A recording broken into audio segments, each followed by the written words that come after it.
Good evening. Welcome to the Bothell City Council regular meeting for April 1st. If you join me in the Pledge of Allegiance. I pledge allegiance to the flag of the United States of America and to the republic for which it stands, one nation, under God, indivisible, with liberty and justice for all.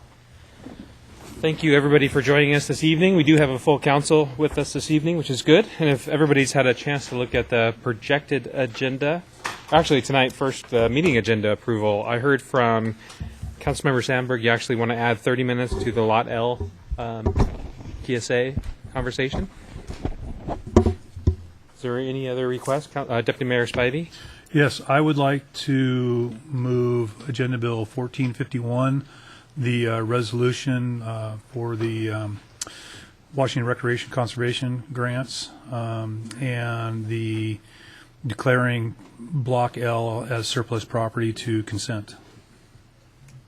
So 1451 and 1452? Correct. Okay. I'd support that. 2 in support. 3, Councilmember Ram. Okay. I had a couple of questions on the RCO application, so I can talk with staff later on. Okay, great. So it sounds like those 2 items will be moved to the consent agenda, and nothing currently pulled from Councilmember Ram. I almost said something. I'd like to pull 1449 from consent. Pull 1449 from consent. Okay. Anyone else? No, then look at the projected agenda. Everybody should have one in their packet this evening.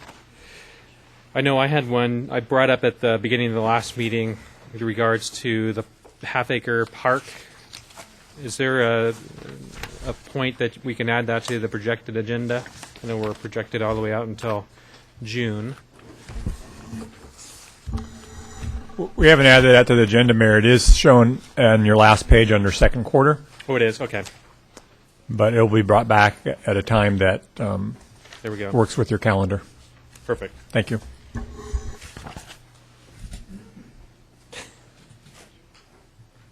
Anybody else on the projected agenda? As a point of warning to my deputy mayor, or heads up, May 13th, I will not be able to chair that meeting.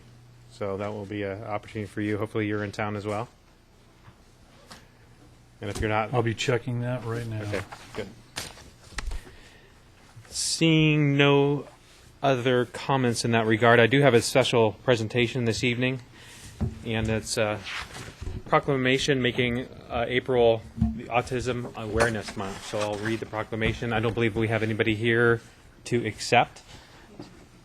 So I'm going to present this to a good friend of mine, Mr. Mark Lamb. So as I read this is Autism Awareness Month, April 2014. Whereas the city of Bothell is a community of compassion and dedicated to being a wonderful place to live, work, and raise a family, and whereas every family faces challenges that require faith, love, and hope, and whereas autism affects 1 in every 88 children born today, including 1 in 54 boys and 1 in 252 girls, with over 1.5 million Americans having some form of autism, and whereas autism knows no racial, ethnic, social, financial, educational, or lifestyle boundaries, it can affect any family and any child, including many families within the city of Bothell. And whereas the city of Bothell supports increasing awareness of this challenging disability and fair funding for research and services for those in need, and whereas it is known that with proper early intervention, education, training, community living options, individuals with autism can lead a distinguished, productive lives in their communities and strive to reach their fullest potential. Whereas April 2nd, 2014 has been declared Lighted Up Blue, an event which encourages citizens and businesses to place a blue light bulb in their windows in support of autism awareness. Now, therefore, I, Joshua Freed, Mayor of the City of Bothell, in honor of our citizens who are facing the challenges of autism, either in their own lives or in their families or their students, do I hereby proclaim April 2014 as Autism Awareness Month. So, Mark, are you my friend? Thank you. Tracy. Do you have any comments? Sure. I want to thank the mayor for declaring this Autism Awareness Month. As a parent of a child with autism and as somebody who understands the importance of early intervention in our community, this is one of those events that sometimes we have proclamations where people are like, well, what is the significance of that? And I think the significance is for parents and for children who are dealing with this condition. It allows people to have a point of reference where people say, I'm not alone. I'm not somebody who has experienced this. And there is hope. There is hope in terms of research. There's hope in terms of early intervention. There's an enormous amount of hope in our school district, the North Shore School District, in the autism program that they have. And I really appreciate the mayor extending this and doing this in his and showing leadership on this issue, because it's something that every parent, it's very, very difficult news to hear, but I want those parents out there who maybe are getting a new diagnosis of autism to know that there is also an enormous amount of hope and there's an enormous amount of opportunity for families who are touched by this and for children who are touched by this. So, Mayor, I really appreciate you doing this. Thank you. Absolutely. And my closest connection to autism is through Mark. And Lindy, my wife, and I are dear friends with Mark and Kim, and it's just a joy to watch them as a couple grow in love with each other as they parent their amazing, beautiful daughter, who is just the sweetest person you could know. So That's very true. it's a pleasure for me, Mark, to watch you in strength as a father. So next item on the agenda is our consent agenda. Is there a motion to move the balance of the consent agenda, which is everything with the removal of... Did I just give away my notes? And 2 additions as well. That's right. We had addition of items 1451 and 1452, but the removal of item 1449. Second. So we have a motion and a second.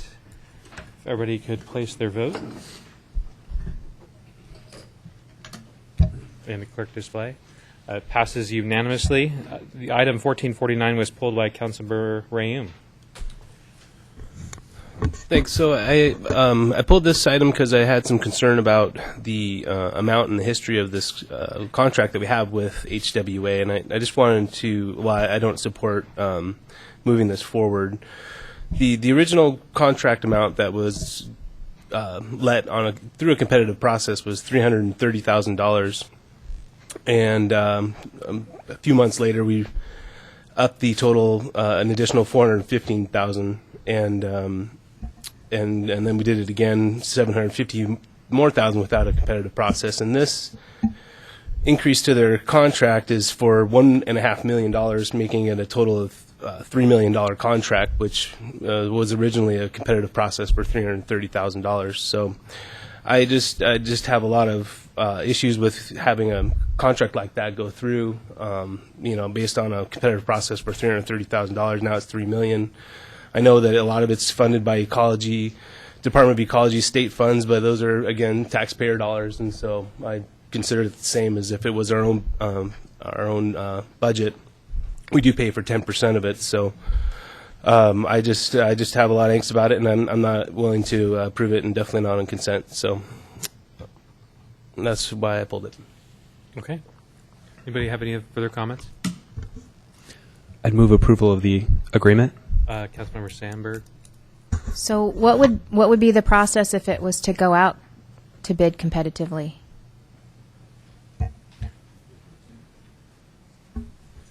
Well, it would largely be up to the city to determine what that competitive process would be. It's a professional services agreement, which by law, there is no prescribed process that you must use. But certainly the city could, as for any vendor service, could competitively ask for proposals and then evaluate those proposals based on the merits. Can I add to that, Mayor?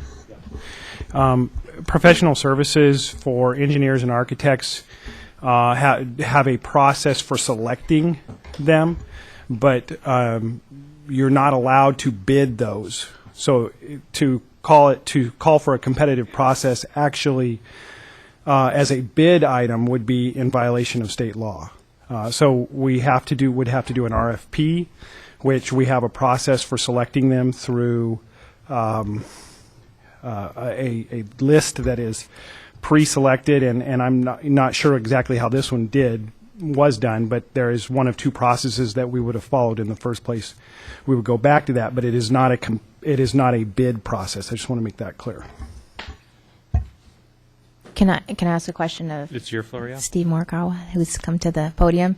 So if it was reissued as an RFP, what do you think the staff resources would be needed for that and the timeline for that? Well, And when- and how does it? I'm sorry. And how does it impact the timeliness of this item tonight?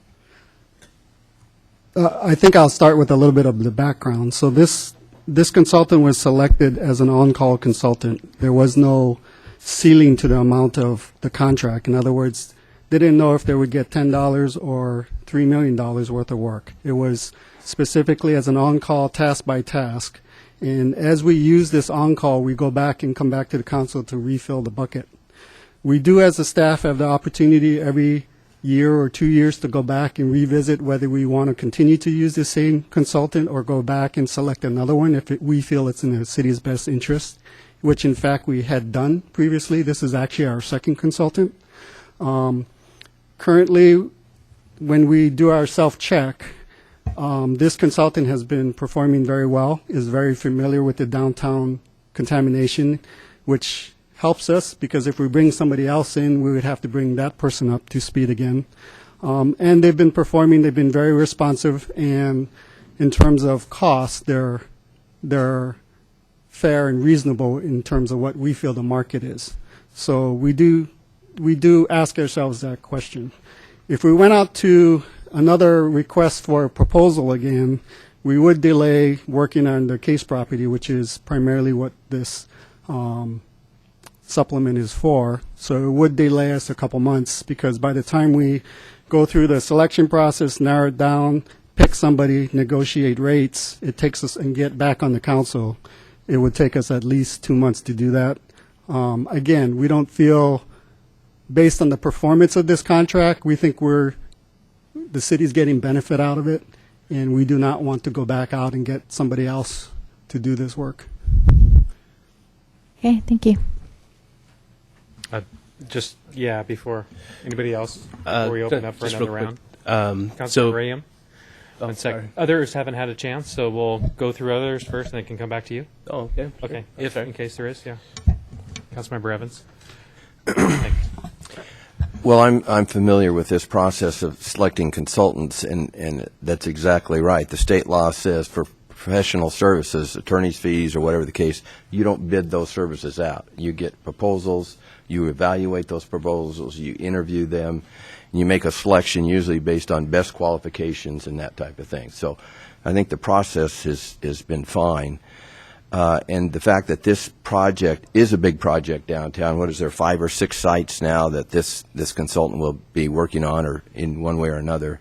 And it is a lot of money, you're right. And fortunately, we did get a 90% grant from DOE for most of this. So but it's a very important service, a service we have to do down there as part of our downtown development. So I appreciate the council members' concern on the cost, and it is a lot, but it's been kind of a project that we've moved along and looked at the various sites and things. So I'm comfortable with the contract and the process that's been used in the past to arrive at this point. So I'll be supporting the motion.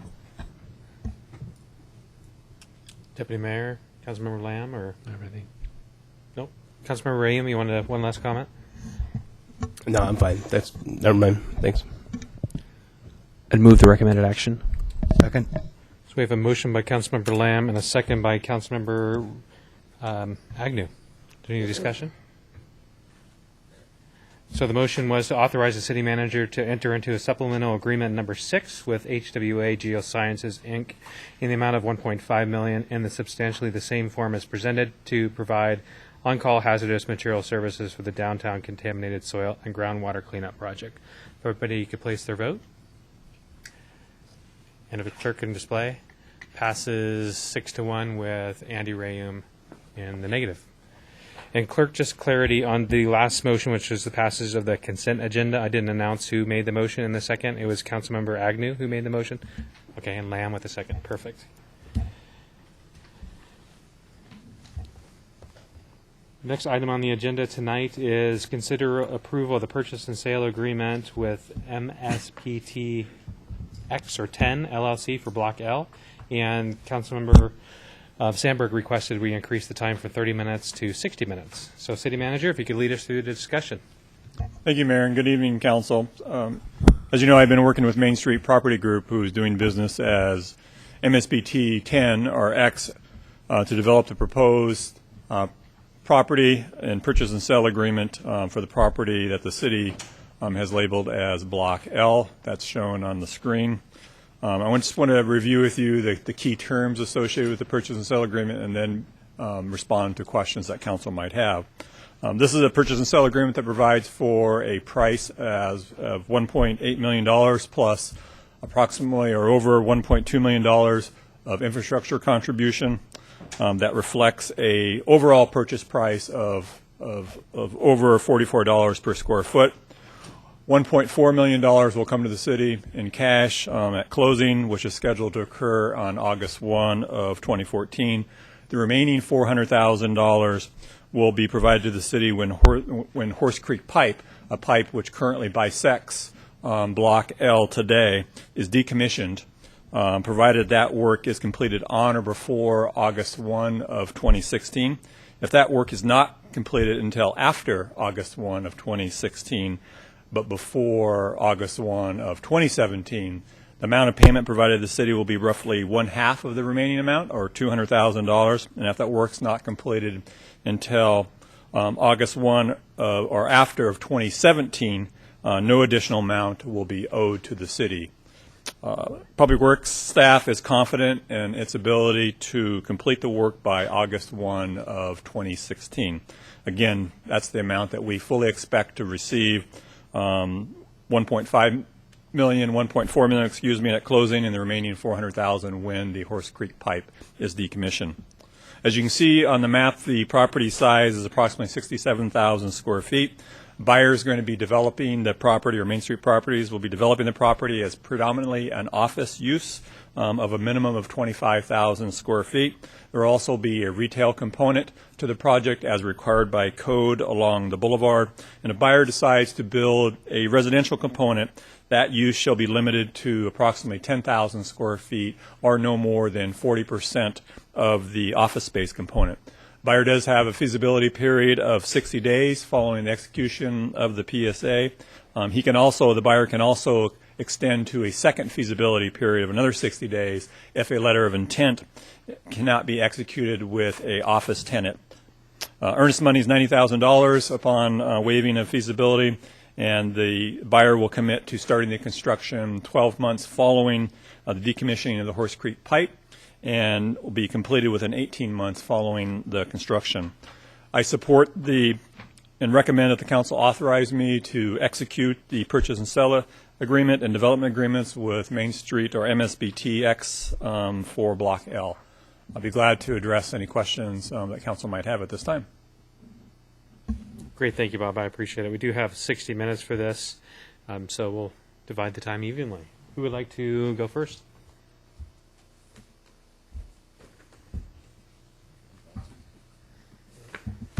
We'll take motions at this time. Well, I was going to defer until other council members had an opportunity to ask questions. I didn't want to monopolize time, so I figured I could ask my questions at the end of Okay. other people's questions. Maybe we'll give you a 2-minute reprieve.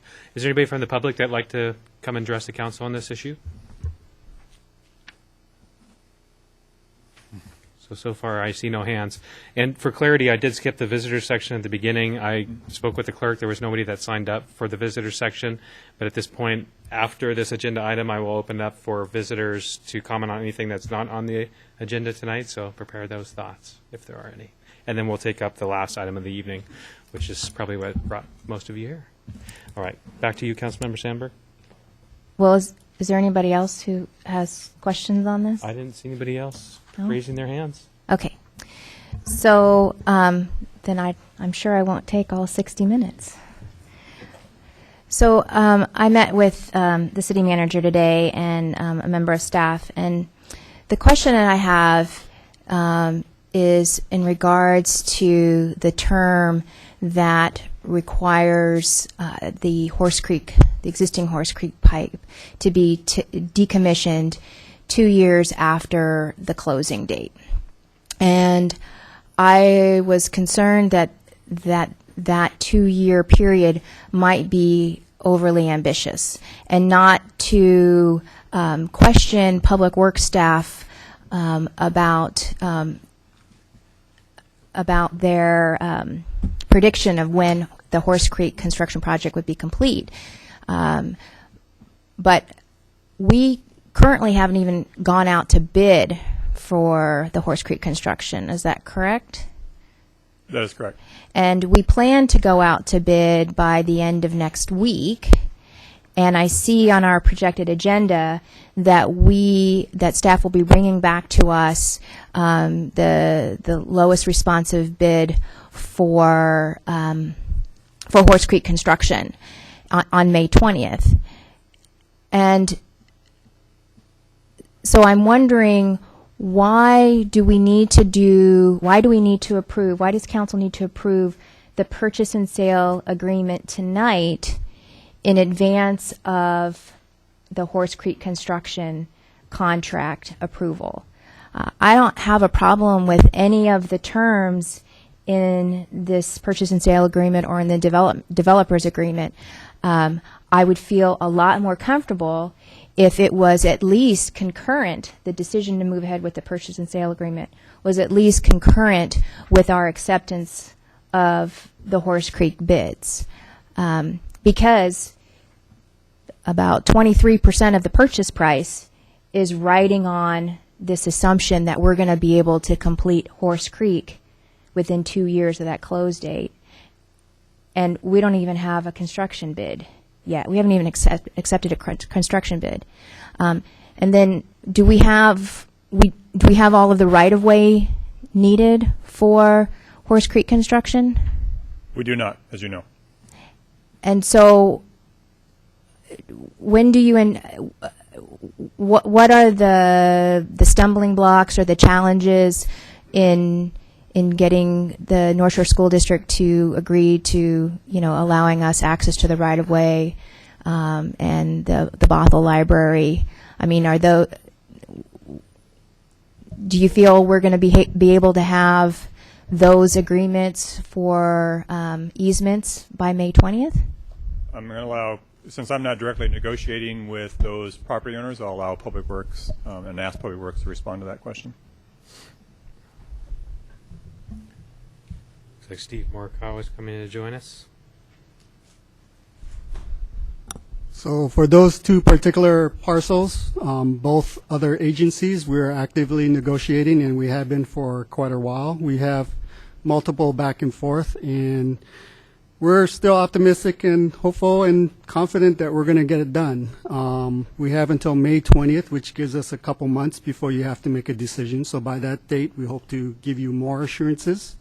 But what we're trying to do now is go out to bid so that we take advantage of the time period it typically takes to go through and open bids and then get on the council to make a decision.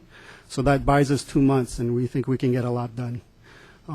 We're working on the private parcels as well, and those are moving forward. So I think it gives us a good checkpoint before May 20th to be able to come back to you and say, here's where we are, and here's why we recommend to move forward. Okay.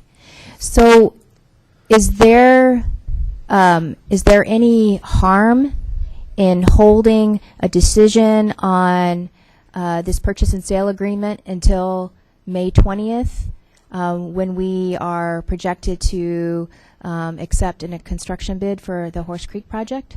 We have a willing buyer at this point. Whether or not you'll have a willing buyer on May 20th is a question that I'm able to answer for you this evening. I would also indicate that the value of the property is $1.8 million. The value of the property with a pipe, if worst case scenario never becomes decommissioned and continues to bisect that property, is worth $1.4 million or less.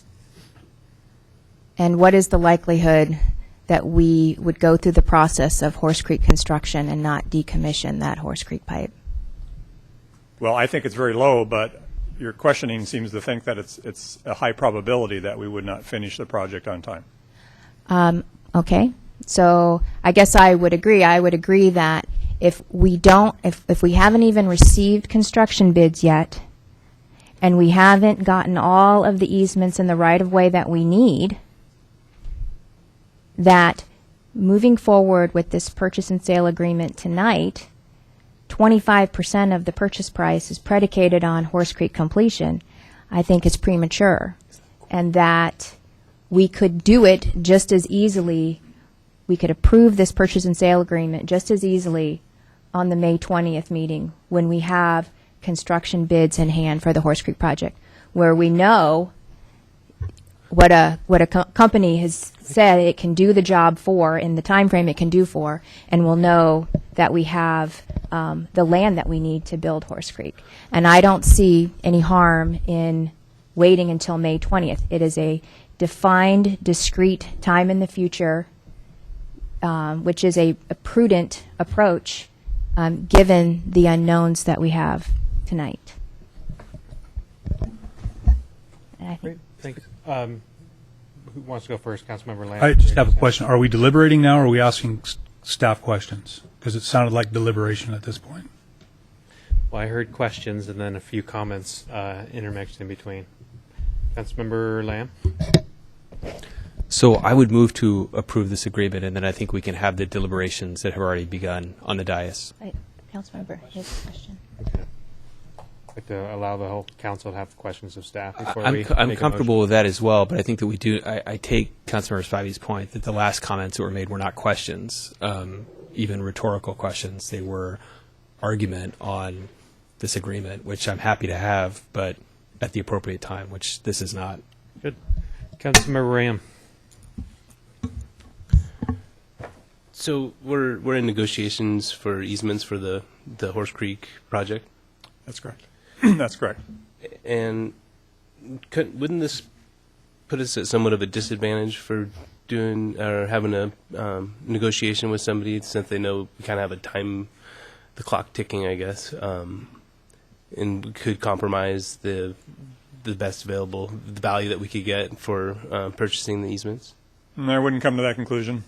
Our agreement with the ultimate vendor will also include a provision for incentives as well as penalties by not completing the project on a certain date. I guess I meant this total third party, people that are on property owners that are on 98th, where we're going to realign Horse Creek. Well, We're working through negotiations with.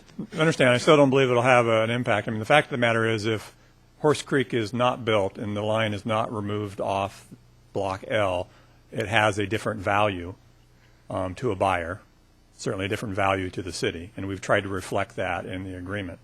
So you can look at it in a manner that we're selling a block that has encumbrance on it that is difficult to develop, and we're selling it for $1.4 million plus an additional $1.2 million in infrastructure investments. And we'll be provided with an additional $400,000 when that line is decommissioned on the expected schedule that we've determined.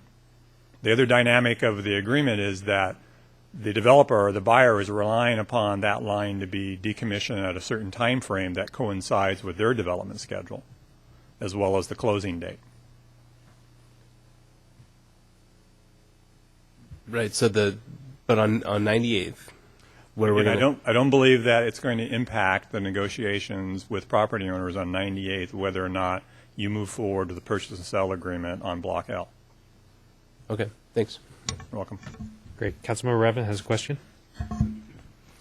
Yes, we're in negotiations now with those property owners for those easements, and they're apparently cooperating. Have we discussed condemnation of those easements? We have moved forward with possession and use, and I would allow or ask our city attorney to provide more commentary on that.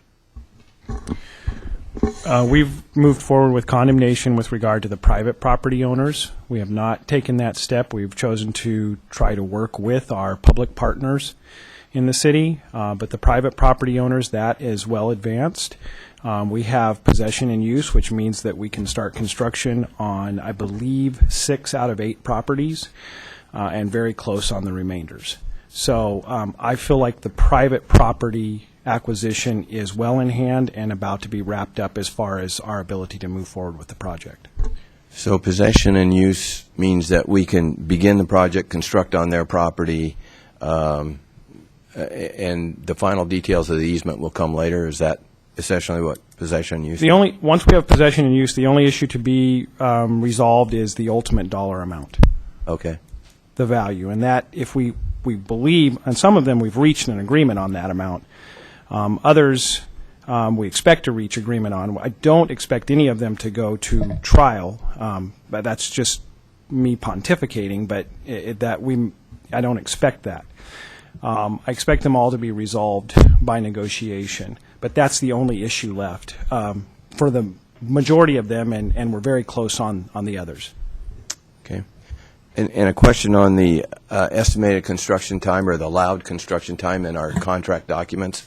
What is that period? What do we estimate for construction?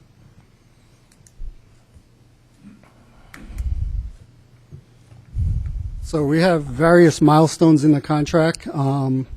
It gets quite interesting because we have a lot of constraints, but the key one would be when we can switch to water. And essentially, if we award the project and the contractor's on site in early July, we should be able to switch to water in about June, July of that 2016. And I think if the purchase and sale agreement is in early August, that is about a month or two in advance. The actual construction, there'll be other work besides the stream. There'll be sidewalks and light posts and landscaping outside. That will probably take another 3 or 4 months. So the construction period that the contractor has per our contract documents fits in with the acquisition process. Then we're not concerned that construction time's too short or whatever to move the project forward. Our goal, again, is by the time the contractor's on site to have all the acquisition completed. Okay, thank you. Any further questions? I have a couple questions. Councilmember Lamb. So, is our bid that's going out for this contract, does it include a schedule, Steve?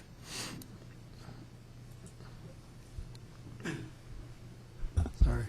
Yes, it has total contract days, and we actually have milestones in between as well. There's a couple milestones, one of which is transferring to water. So what would we know on May 20th that we don't know tonight other than the price and the identity of the contractor?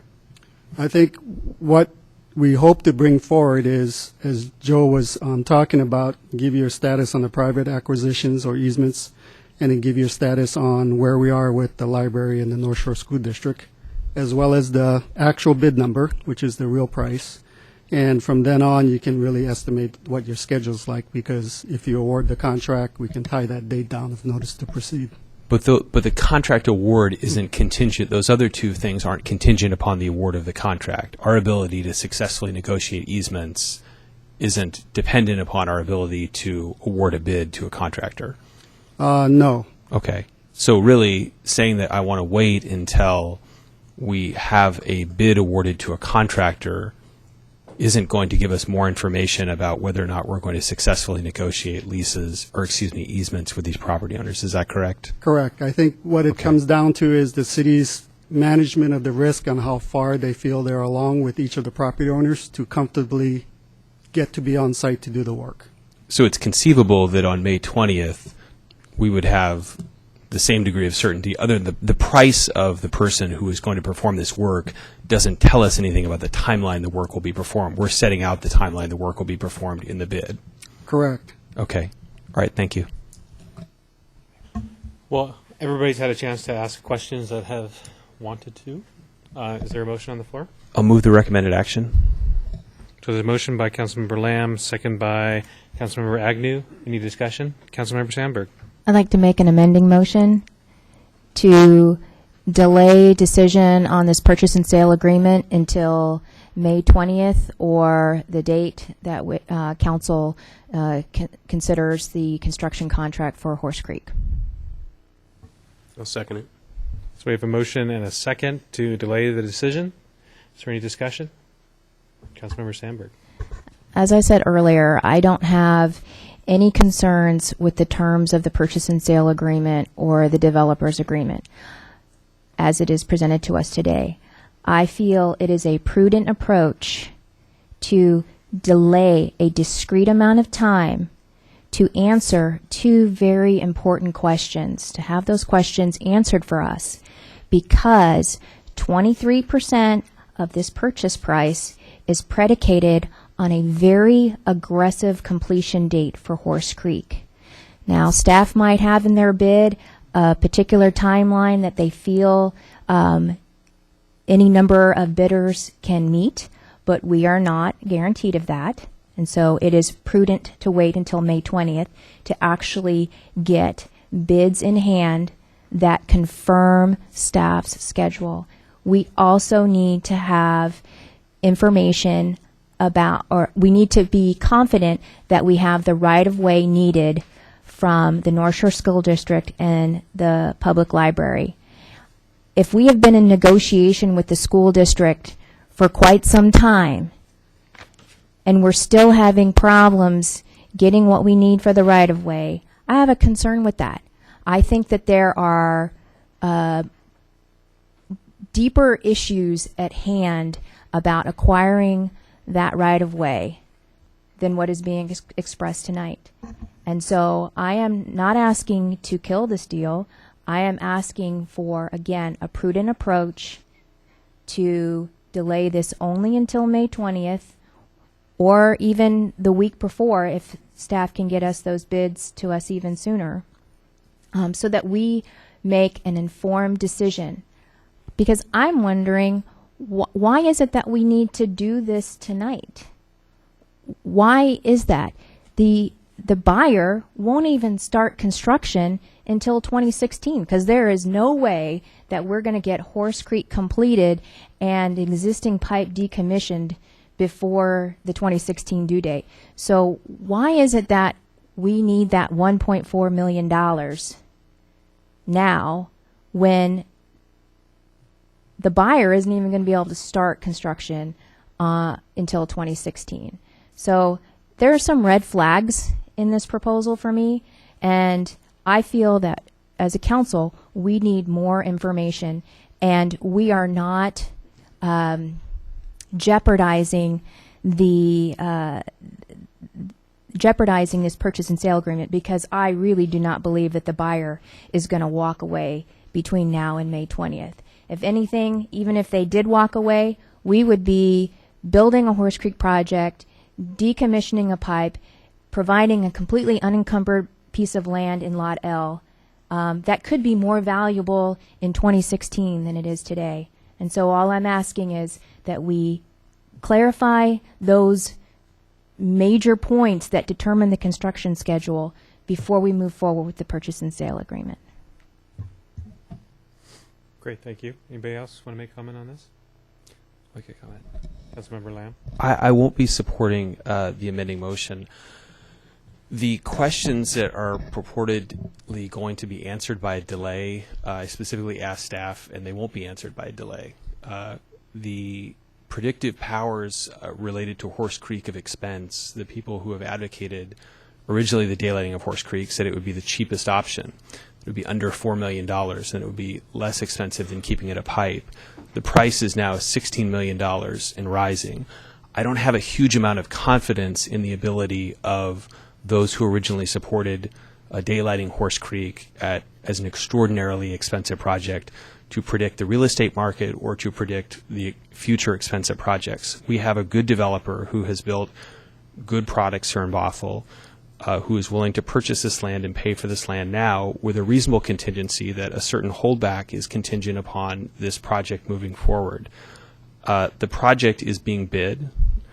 The schedule is determined by the city of Bothell, and I think it's appropriate and prudent for us to move with the buyer that we have right now, who has an established track record of doing good work, building good projects, and paying good value for them. The only red flag I have is the fact that the delay, the purported reasons for the delay, don't match up with what we would ultimately get in terms of information. So I'm not comfortable voting for this amending motion.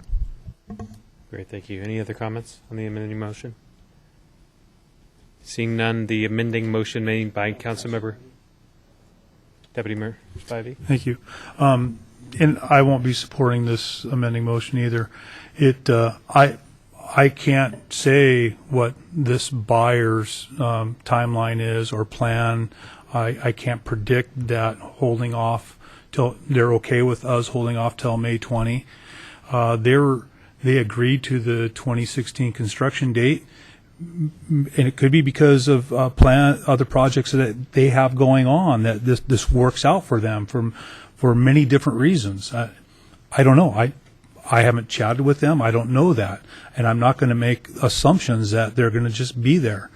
What I do know is one in the hand is worth two in the bush, and right now we got one in the hand, so I'm willing to take that. And I think that's the prudent thing to do, because if we delay and and the buyer isn't there, there's no guarantee that we get another buyer. So I'm not supporting the amending motion.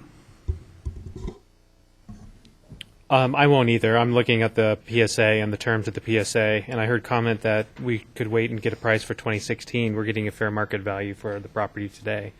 In a relatively short feasibility, 60 days, $90,000 earnest money down and closing by August 1st, and it's a $1.8 million contract if it's fully usable. Otherwise, it reflects the impact the pipe would have. So I think the city manager did a good job, and I think we can make a decision today on that. So I will not be voting for the amending motion. Again, any more comments? No, if everybody could place their vote on the amending motion. If clerk can display, amending motion fails 2-5. Councilmember Sandberg and Rayum in the affirmative. Back to the underlying motion, we had our records are, Councilmember Sandberg spoke on this item. Do you have any further comments, Councilmember Sandberg? It was your floor. So this is my opportunity to comment on the main motion? That is correct. Well, I'll only restate that if we don't have construction, we don't have a timeline, we don't have the right-of-way locked up, and yet we're locking ourselves into a very aggressive timeline that we could be forfeiting 23% of this purchase price. And I want to know, why is it that we need this $1.4 million on August 1st? I think that's very telling why we need this $1.4 million on August 1st. There's no reason why we couldn't delay 5 weeks to have more information to potentially save us $400,000. And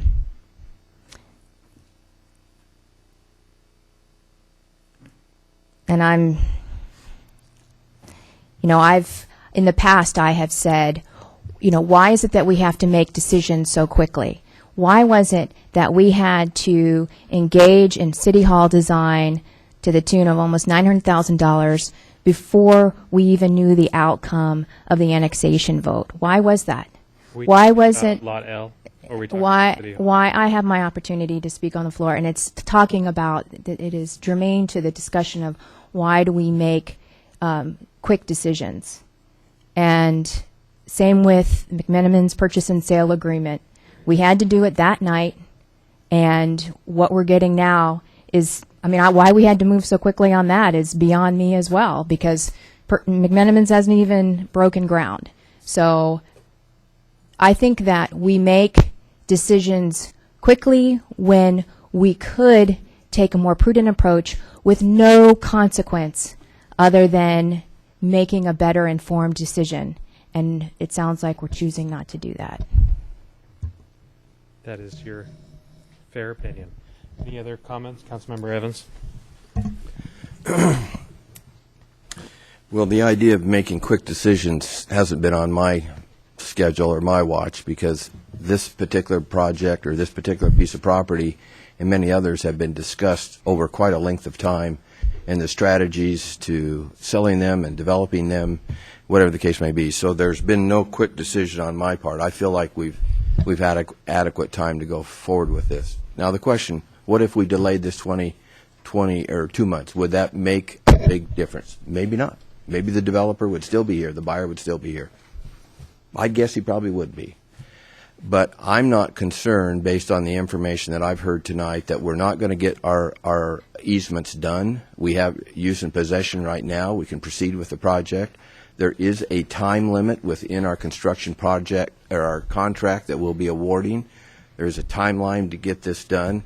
The contractor isn't going to decide how long he wants to take to do the project. The contract, the city stipulates that, and it's in the contract. So I'm not concerned that, I mean, and if he does take longer than he needs to, there's liquidated damages that apply there. So I feel comfortable going forward with this recommendation based on the discussions we've had in the past and the discussions we've had tonight. And I appreciate the concerns of the other or some of the council members, but I feel comfortable with the decision and the information I've been given to move forward with the decision. Great. Thank you, Councilmember Evans. Further deliberation? Councilmember Rayum. So a couple of things. The days of work does not equate to a schedule. Days of work just is how many days we think it'll take, and that's also negotiated along with the price when we let a contract for construction. So I have some concern about that.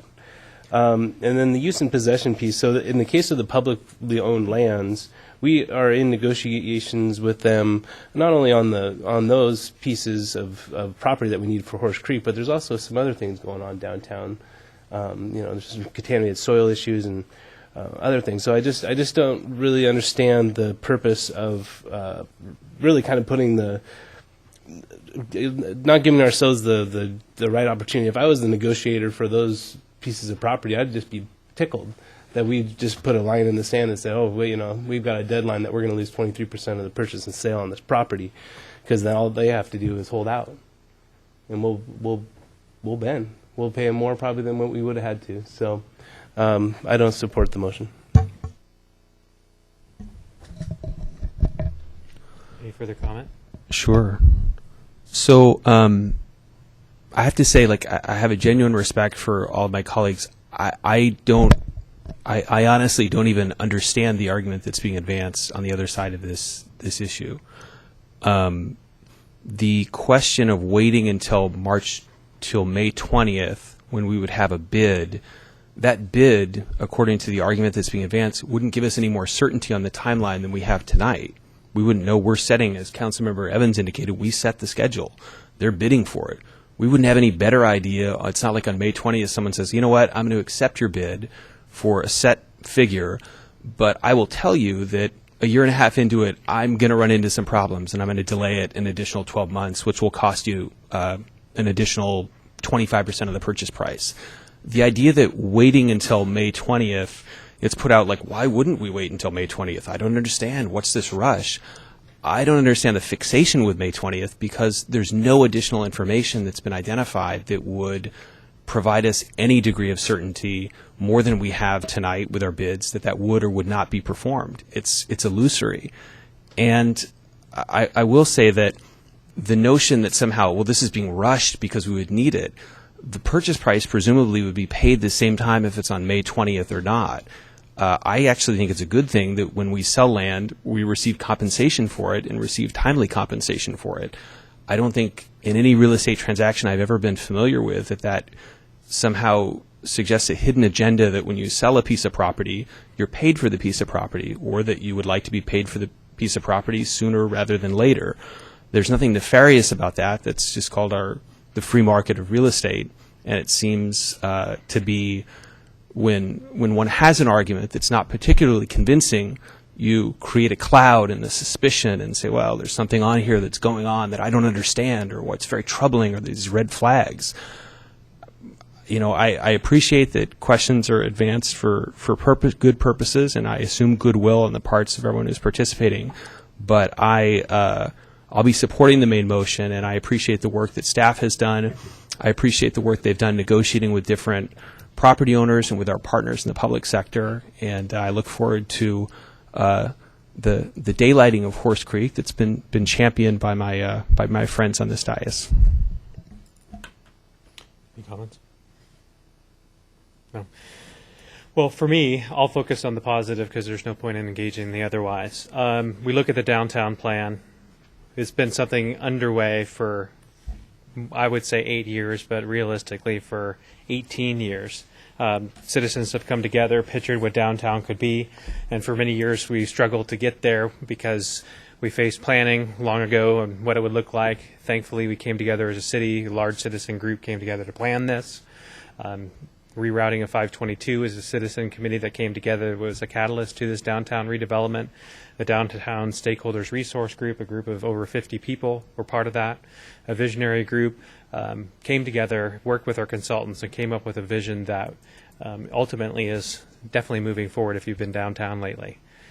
So it was always contemplated that we need to have new development in downtown. That includes the new roads, and it also includes sales of residential blocks. And for here, this is an exciting step for me. We already have 6 Oaks that's going vertical right on the boulevard. And we have, in this case, a PSA from an experienced developer who's proven himself twice in downtown and on projects of this size and numerous places across the east side. We have a full price offer, at market rates, and somebody that knows Bothell how to work well here, and we know that can complete. So am I looking at this, there is nothing in the realm of negative. Everything is positive. We have a 60-day feasibility. Earnest money goes down. Closing not in 2016, but today, at August 1st, 2014. Again, full market value from an experienced developer. I'm thrilled. This is moving forward. I'm glad to have investors in downtown Bothell. I hope they continue to come and see that there's council members up here in the majority that want to see investors in downtown that are willing to work together, that want to move a vision forward that our citizens came up with. So tonight I'll be voting for the underlying motion, which is moving forward unchanged. And I'll read that motion for clarity. That is to authorize the city manager to execute the proposed purchase and sale agreement and the proposed development agreement for Block L with MSPT 10 or X LLC, all in substantially the same form as presented. So if all council members could place their vote. And if their clerk can display. Passes 5-2 with council members Sandberg and Rayam in the negative. So this is the opportunity. I'm going to open it up for public comment. We didn't have any sign-up sheets this evening, but is there anybody from the public that would like to make public comments during our visitors section that is not on the next item regarding garbage services? All right, so seeing none, let me just move my agenda on my iPad to the next item, which is AB 1455. This is a conversation of a council direction regarding solid waste contractor selection. Sabrina Combs will be leading us in a discussion. And just for clarity on the process this evening, we'll have a staff presentation by Sabrina Combs. Then we're going to have a presentation by the proponents, which there are 3. We're going to limit those conversations to 5 minutes. And my hopes is that they are, though may have some heat in them, are respectful to all members speaking. First, we'll start off with waste management, then Republic Services, and then finish off with Cleanscapes. After that, we'll have a conversation as a council with questions and discussion, and then council direction to staff. So, Sabrina, thanks so much for leading off the discussion. Thank you, Mayor and Council. As stated, I am Sabrina Combs. I am the Recycling and Public Services Projects Administrator, and I am presenting this evening in response to a request from Council to return after the March 4th session and provide documented information and responses to questions that came up during that session. So, just to begin with, staff has provided several documents to Council. Some documents that were emailed to Council were a letter from Republic Services that was sent to staff with Cleanscape's responses to those questions that they were asking. And then we also had a response from myself regarding the waste management letter that was received by Council at the March 4th meeting. And then there was a question from Council regarding hauler references, and so we provided that, and those references came from the evaluation process that took part as part of the RFP process.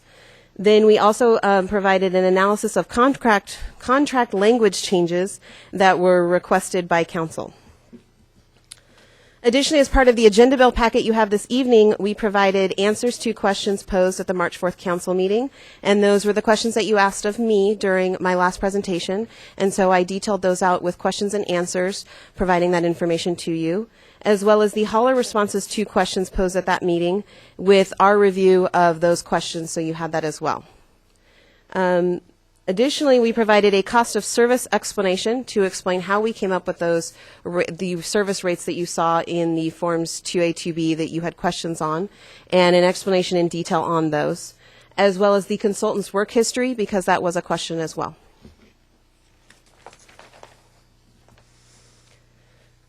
One of the documents that I wanted to highlight this evening was the draft contract changes. We had minor contract changes related to Cleanscapes. It was relating to an insurance requirement. We have sent that to the city attorney for review as well. They were just some minor changes in the language. Republic Services had no contract changes that they were requesting or suggesting as part of the RFP process. And Waste Management provided several contract changes that were impacting rates and service levels, which were a concern to the evaluation committee at the time. But again, we have provided a document outlining those changes with red line comments so that you are available to see that. Finally, there were concerns also relating to Cleanscape's material recycling facility, also known as a MRF. And as staff, I have gone through and researched how the construction's doing. The construction is nearing completion. I've also researched the concerns that were raised by both Waste Management and Republic Services relating to that. I've had conversations with both the cities involved and mentioned in those communications, as well as county and public health staff.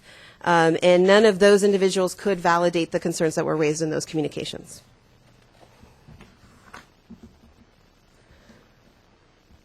We also addressed with that cost analysis document the specifics of the cost information so that we could outline in more detail for council how those costs were reviewed and analyzed as part of the process. The haulers included costs differently. So each hauler, we did not prescribe as part of the RFP a specific system of items that they had to fit into a certain box. Each hauler had it available to them to determine how they wanted to categorize those items. The selected hauler that council recommends has to meet that bottom line of their proposal.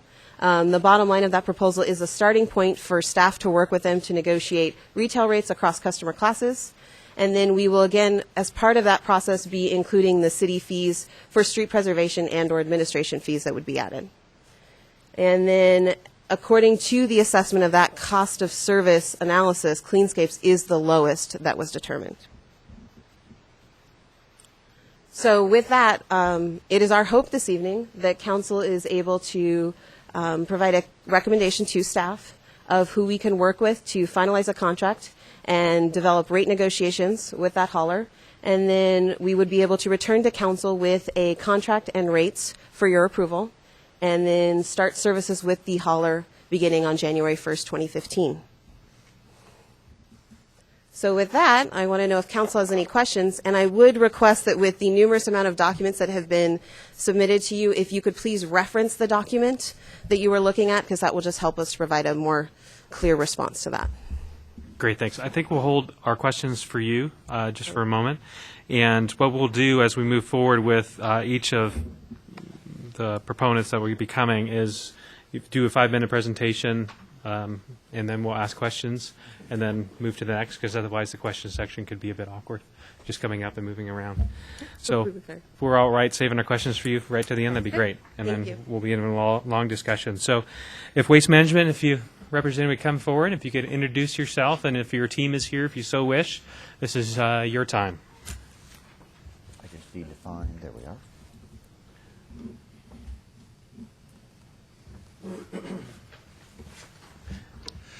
Thank you very much, Mayor and Council. My name is John Chalmanak. I'm a Senior Manager for Waste Management in our Kirkland office. And I want to thank you for the opportunity to present to you this evening. You have been absolutely correct to answer or to ask a lot of questions, and I'm not sure that you really have all of the answers that you need. While we are a national company, we truly are, in this case, the local company. That's a major difference among the bidders. We know what it takes to serve Bothell, and we are located right here on the border with Woodinville. And one of the things that I want to talk to you about tonight is what we see as our superiority in service and how that ends up in results. Because the one thing you haven't talked about within the RFP process, really, is results. We provide superiority in operations because, as I said, we're located here. The other competitors are going to have to drive from either Bellevue or Seattle, Each needs to drive its recycling to Seattle. That's a 45-mile round trip. And in the case of Recology Cleanscapes, they will drive your yard waste to Stanwood, Washington, a 140-mile round trip. That's not a practice that I would call sustainable. I do want to say I appreciate the very kind comments that were made in the staff presentation about Jeff McMahon, our division manager. He has been the leader who has provided that superior performance in this community, and right now the managers under him are working to bring services to the Oso, Darrington, and Arlington communities that have been hit so hard by the slide. Operational superiority then leads to superior results. And that's what this chart shows. These are 2013 results for two of the companies, Waste Management and Cleanscapes Recology. And frankly, this is the policy call. The policy call for the council is how much waste are we able to divert from the Cedar Hills landfill. And if you look at the 2013 results, it's very clear. Bothell is an absolute leader in this region. And Waste Management is right there with you in helping the other cities. It is Waste Management, not Recology Cleanscapes, that's the leader in recycling in the Pacific Northwest. Nowhere is that more evident than the city of Issaquah. We served them, the last full year that we served them was 2011. Since the city chose Cleanscapes over that, recycling among their residents is down. That 1.7% drop is actually 3% lower, and it's 115 raw tons that now goes to the landfill. That is the equivalent, figured it out, of 81 Honda Civics driven into the landfill. So inviting residents to have more things that they can lay out at the street does not necessarily lead to more recycling. And at the crux of this is pricing. I don't think you have an answer yet on pricing. Ultimately, cost of service is actually based on some fairly straightforward math. What does it cost me to drive a truck to your city, pick up the waste or the recycling, and then take it and to deal with that, to either dump the waste or to take the recycling? That's basically what cost of service is. The 25% difference up here frankly defies common sense. Your cost of service can't be the same for the residential sector and yet be $500,000 less on the commercial sector. It just doesn't work that way. And why should you be concerned? Cleanscapes is a smaller company. They've been winning some bids. If they win this one, that company will have to more than double in a 6-month period in terms of its operation. Recology Cleanscapes has told us... 1 minute left. Oh, okay. Recology Cleanscapes has told us that they're the recycling company, but they've actually not been processing recycling yet. The market on recyclables, and this is what it looks like, it's pretty scary right now. Rock 10 closed its doors. They came to us. They asked us if we would take a look at their recycling. We ran test loads. Frankly, one bale in that test load turned out to be 50% garbage. And I do mean garbage. We decided that we would not do business. They say our testing is wrong. We've never had a bale rejected for contamination from the CRC. And finally, our education team is what sets us apart, and this is what truly has led, I think, to the recycling championship that you really lead in this region. Not just the best in the Puget Sound, but among the best in the country. And our education team has worked very closely with your staff to provide excellence in education. So thank you very much. Our time is up, and here to answer any questions for you. Thank you, sir. Anybody on council have questions for John? You do? Councilmember Evans? Yes. What is your current customer base here in the Puget Sound area? By what? By units, residential, whatever. In the Puget Sound area, we serve a very large portion of the area. We serve a lot of Snohomish County, probably 70% of Snohomish County. That's both cities and through the UTC. I would say we are probably a little less than that in King County. Okay. In terms of a percentage. There was a response in the information about the union and the strike that occurred, and you've received a letter from the Teamsters, I guess, saying that you've completed your negotiations and things are going well and that type of thing. But is there not another union that you deal with? Is that the machinists or the mechanics or something? No, it's actually another Teamsters local. It's 117, and both Republic and Waste Management have them as our recycle and yard waste drivers. I'll let Republic confirm that. That is another union, yes. So if 117 goes on strike, what will 174 do? I mean, in the past, it looks like there's a solidarity issue, and that's why we didn't have this pickup at that time. Well, I think that, clearly that's a question that the Teamsters 174 would have to answer. I would imagine their answer would be yes. But the real issue, I think, is a very different change of attitude with our new area vice president. And he's bringing that not just to our dealing with 174, but our dealings with Teamsters 117. And just quickly, the 174 letter was not submitted with your original proposal, and then not again, is my understanding. Is there a reason why that was left out, or seems like an important document to have in there? I actually received that document when I got back to the office from our presentation here, from our area vice president. He had just received it not too long before that, passed it along to us, and I passed it right along to Ms. Combs.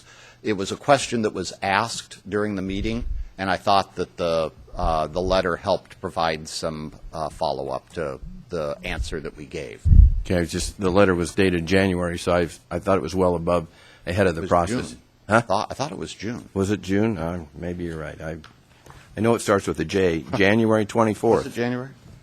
Oh, well, that's I'm sorry. We did the presentation. Gosh, it was in February. Okay. So yeah. Okay, thank you. And I had a question of staff regarding the evaluation on this. I don't know when we want to handle We're going to this. have staff come up Later right on? at the end Great, thank and you. go into questions. Thank you Staff. very much. Thank you. Is there a further question? I did, yeah. Member Lamb? Yes. John, thanks for your presentation. I appreciate it. And I do want to ask a question so that Councilmember Evans alluded to. So we did have a labor disruption. The question I have for you is kind of knowing now today what you know, what would Waste Management handle, or would you handle that situation differently? What would you do differently for people in the city of Bothell than you did during that last disruption? Well, I think that there are a couple of things that we would try to do differently. The first is to avoid it. And I think that is the lesson that we certainly learned. We heard it loud and clear from all of our cities. And so the key thing is to avoid it. As everyone knows, union negotiations do take two parties to work through those. But I would say the number one thing would be avoid. The number two thing I would say is I think with our cities, I would say we needed to communicate better. I've taken very much, I was not with the company at that time, I was consulting with the company, but I've taken very much to heart what we've heard from a number of the people, such as Ms. Combs and others, that our communications with the city was not what they wanted it to be. And I truly take that to heart. Okay. Councilmember Agnew? Thanks for everything, John. I just want to make a comment. I want to thank Waste Management for 30 years of service to the Bothell community. Whatever the outcome's going to be, I want to thank you for that. Thank you. We can make it 37. We shall see. Any further questions? No. Thank you, sir. Thank you. So do we have a representative from Republic Services here this evening? Sir, if you just come up and introduce yourself, then we'll start the timer. Thanks. Good evening. My name is Jeffrey Borgita. As a general manager of Republic Services, I want to thank the council and the city staff for a very thorough bid process. Thank you for the opportunity and the consideration. As you know, Republic Services is eager to work with the city of Bothell. We are prepared, more than ready, to transition the city to a higher level of service at a responsible cost with what we assure you are long-term benefits for both the residents and the businesses, for the environment and the economy in Bothell. The Evaluation Committee has recommended Republic Services as a viable provider of services. I'm not going to repeat what has already been said and discussed. I do have copies, and they've been distributed of our executive summary for your review. Instead, I'd like to focus on what has not been said, but is clearly of importance. Selecting Republic Services gives Bothell its lowest risk option. As a publicly traded company with the highest bond rating in the industry, you can be assured that no matter what the circumstance or situation, you can have the confidence in our presence on the streets and in the community. We will be there during the difficult times, the situations that have the greatest need, just like we are doing in Snohomish County today and have done in disasters in the past. And whether council makes a decision tonight or requires more time, we hope not. But with our national purchasing strength and our local agility, we'll have more than enough time to be up and operational within the time frame required. Our existing infrastructure is operating and ready for your business. Our local employees and facilities pioneered recycling in the region and really for the whole country. A recycling facility of the kind we own and operate is not just equipment inside a building. It's generations of knowledge and expertise. It's about our people, our team. Republic's recycling is down to a science. Our people, combined with our state-of-the-art infrastructure, add to that our company's national resources that we have been demonstrating recycling best practices for decades. And we continue to do so. We can process all of your recycling today and improve your recycling diversion right now. That's not a promise. That is a fact. We're also bringing infrastructure excellence straight to the individual resident and business. We've just launched My Resource, a website application that brings the customer experience to the desktop, laptop, tablet, and phone of our customers. Anything you need or want to tell us can now be done on your time, not my time. Pay a bill, check an account, order a service, get a new cart. That can all be done with a click of a mouse or a swipe of your finger. It's the most sophisticated customer interface on the market today. And finally, with all due respect to John, we are your local company. Our investment in Bothell will be a very personal investment because so many of us are residents. I am a resident. Our municipal manager, Janet, she's a resident. Our sales manager, Paul, he's a resident. Diane, our account, she's a resident. We have 3 drivers who are residents. John, Craig, James. For Republic, Bothell is going to be a very personal commitment. We want so much to serve our hometown. This is where we're raising our families. We've chosen Bothell for so many reasons. We're active in the city. We're participants in the North Shore School Board. We coach North Shore and North Bothell Little League. NYSA, PTA, we're members of the Chambers of Commerce. We shop downtown and at Country Village. We watch Dell roam the sidelines on Friday nights at Pop Keeney Field. We walk the North Creek Trail. The fact is we belong here. We've made Bothell our home. Republic belongs here as Bothell's environmental partner. We can and will exceed your customer expectations. We will enable recycling on a scale never before seen in Bothell, and we will focus on what matters to you, to the residents and the businesses you represent. We will focus on this community's needs and goals, and when they are accomplished, we still won't quit. We'll aim for stretch goals and beyond. After all, that's what's been going on here in the Bothell community for years. Thank you for your consideration. We're very eager to transition the city to Republic Services. Great, thank you. Imagine you'll have some questions. Do you, Councilmember Evans? Just a couple of the same ones. I was just trying to get some idea of the size of the companies. Do you have any idea, ballpark figure, what your customer base is? Yeah, so in the entire Puget Sound region, we're servicing well over 500,000 customers. Okay. Waste Management is larger than we are in the Puget Sound region, but we have a very large customer base with well over 20 municipal contracts and a number of certificated areas in both Snohomish and King County. Okay, thank you. And your haulers or your drivers are with Local 117 Yeah, we have a very similar contract situation to Waste Management. We have half of our drivers represented by 117, half by 174, and we also do have a machinist union that represents all of our mechanics.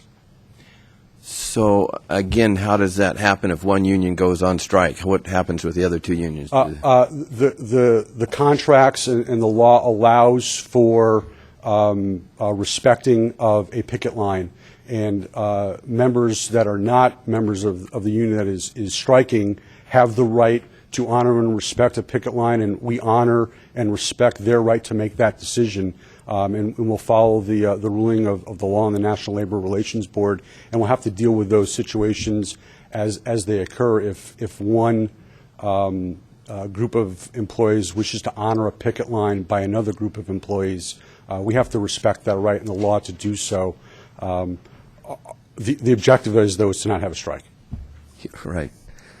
And just one last question. You mentioned you're a resident of Bothell, and I understand you're very close to being a resident of Bothell, and you're working on that. A real resident of Bothell, yes. Yes, okay. I have a mailing address that says Bothell. Okay, thank you. Yes. Councilmember Ram. Or, you're not Ram. That's him down there. You're up, Agnew. Who was your last municipal contract with, and when was it? Our last, so we've just signed a new contract with the city of Bellevue. That was the last contract that we participated in a bid process, and we just signed a deal with them back in November of this year. Okay, thank you. Well, last year, I should say. Councilmember Land. So when I was in law school, they said you want to have the hard questions asked. So I know, John, just so it wasn't personal to you, I'm going to be asking everybody hard questions. Obviously, you know, in the quality metric that came out by staff, and that you were identical to Cleanscapes, and the price you were not identical. Correct. So, I mean, tonight as we sit here, we're guardians of of the environment. We're guardians of our ratepayers. And I don't want you, I have my own question for Cleanscapes with respect to their pricing model and what will do that in their financial situation. But what I want you to do is tell us tonight, is the offer that you gave to us the best offer you can do? Is this it, or is there something more that Republic can do? Sure. I appreciate the opportunity to talk about the rates. And I would like to point out, I'm not sure if it was presented as part of the package, that our residential rates were the lowest rates that were submitted across the vendors. I think the rate was by a little over more than $100,000. So we were very conscientious about the residential rate that we were going to be delivering into the city, and thought about that very carefully. I can't stand here today and tell you that we can meet or beat the overall total rate package that has been presented. I don't believe that it's responsible. I don't think it's based on the true cost of service, and doesn't take into account the cost to collect and process and market recyclables. So we're not really interested in meeting that rate. I will say, though, that there is an opportunity for us to review the contract, look at what we proposed over and above what was specified in the contract, and make some significant reductions in the total cost of service. And I would suggest that it's several hundreds of thousands of dollars in value that can be discussed with staff and come to a contract and a rate that meets our needs and meets the city's needs. Okay. Well, and I appreciate you I appreciate you alluding to the other structure or how it was. And again, I mean, when I've looked at, you're correct, and you're correct to point out that you had the lowest residential single-family rate. With respect to the pricing, though, when you say there's several $100,000, I mean, do you think that you could get most of the way there, or do you think it would be something where it would be closer than half or not? I mean, because the problem that we have as we're evaluating this is that we have a situation where obviously the bidding process that we have in here is different than any other public contract that we deal with. And so, I think it's incumbent upon us to, try to get the best, the most responsible deal that we can. And again, I'm not asking you to do something that you can't do, or that you're not inclined to do. But if you were do you believe that Republic would be able to get closer to Cleanscape's bid than it is to its own bid today with the kind of discussions that you were talking about? Yeah, I think with some really good discussion with staff, we can get to a good place. Again, I'm uncomfortable kind of negotiating at this venue at a particular. I appreciate it. I make a lot of people uncomfortable, and I appreciate that. So but that's I'm glad I'm not being treated any differently. well. So I'm reluctant to say, yeah, Mark, I can get to this number. I don't think I can appropriately and responsibly do that today. But and this isn't too dissimilar to what happened in Bellevue. We were given the opportunity. We had a higher rate. We were given an opportunity to sit down with staff and talk through the overall contract, talk about some of the provisions, just look at value versus cost, and come to some decisions on, what, if we make this change, we can do this with the price. And by having those really good, fair discussions, take into account the needs and the desires of the city, I think that we can get well on our way there to a number that would satisfy the council and the city. Okay. Thank you. Great. Deputy Mayor Spivey, any questions? No. Great. Thank you so much, sir. Appreciate Thank your you. time. The next to present would be representative from Cleanscapes. Sir, welcome to the microphone, and you just introduce yourself, and the time is yours. Thank you. Dan Bridges, I'm located at 117 South Main, Seattle, Washington, 98104. Mayor Freed, members of the council, as I said, my name's Dan Bridges. I'm the general manager for Recology Cleanscapes. And first of all, I want to thank you for the opportunity to speak with you tonight. As you know, the city issued an RFP for collection and processing of the city's solid waste and recycling. And as you've experienced, your process has truly promoted the spirit of competition. Your process has attracted 3 strong companies, and you should really be proud of that. As a part of the process, your evaluation committee has reviewed 3 proposals, conducted several interviews, contacted many communities throughout the region for referrals on quality of service, spent many hours researching and responding to letters and comments. The process has vetted the best service at the best price, promoting a savings of over $4.4 million over the life of the contract when compared to the next highest scoring proponent. The process has also recommended Recology Cleanscapes. We've been asked, how do we come up with this $4.4 million savings? I can't speak for the other proponents and their operational models. I can only speak for ours. Our model is true cost of service. To give you some context and the confidence that our number is correct, our operational assumptions in your city are actually 10% more conservative than we are currently doing in the city to the west in Shoreline. And we've done that for 6 years, and we do that every day. And your number is 10% more conservative than that we gave you. And over there, we're consistently rated as the #1 city maintenance service. There's been comments about our material recovery facility. The development of our MRF is well underway. We plan to open in May, and we'll be open well in advance before the start of this contract. Finally, I want to just take this opportunity to acknowledge the hard work of your staff and the evaluation committee. Throughout the process, they've conducted themselves in a very professional and a very courteous manner. We appreciate that, and you should really be proud of them. They've done a tremendous job. On behalf of the Recology Cleanscapes team and the employee owners joining me tonight in the first 2 rows here, we're ready to go to work. And we're excited about being part of your community. I thank you for your time. Thank you for your consideration, and I'd be happy to answer any questions you might have. Great. Thank you, you. sir. Any questions from Councilmember Evans? You want to lead us off again? Same question. Can you tell us the approximate size of your, how many users you have in your system, or Yes. Between our residential customers and our commercial customers, it's about 100,000 customers. Many of the customers have 3 services on the residential side, some every other week, some weekly. Our commercial customers, many of them have 2 services, but our customer base is about 100,000, and those are all contracted cities. We have a very small portion of open market business, about 1% of our business. Okay. And I guess if you could elaborate briefly on this 10% more conservative or savings that we're going to have over Shoreline, how does that apply here? It's not a 10% savings. When we build cost models, we have operational assumptions. You know, most of your costs are in your disposal. That's provided to us by through the RFP process by data.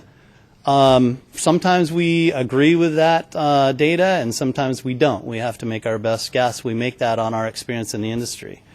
And I've been in the industry for 35 years, and I do all the cost modeling on the operational side, along with Chris Husband in our finance department. And I've done that for Cleanscape since I joined them in 2007. But most of your costs that are in your disposal, you better get that right, and you better get your operational assumptions right. And so what I commented on is that the costs are 10% higher when we did this modeling for you than they are over in our Shoreline contract that we do every day. I'm able to look over there and say, here's our productivity number here, here's our productivity number here. The number is 10% more conservative, 10% lower in this cost model. And I say that to you so we've been questioned about our pricing. I can't speak to you why the other prices are what they are. All I know, our numbers are our numbers, and I want you to have confidence in that, and that's why I tried to put it in that context for you. It's a good, solid number. I've been doing this for 35 years. It'll be 35 years as of February this year. I was one of the original principals in Recology in Cleanscapes. There were days when the 4 main principals were writing checks to buy trucks with when we started, and there's no way I could get operational assumptions wrong. I've been doing this my whole career.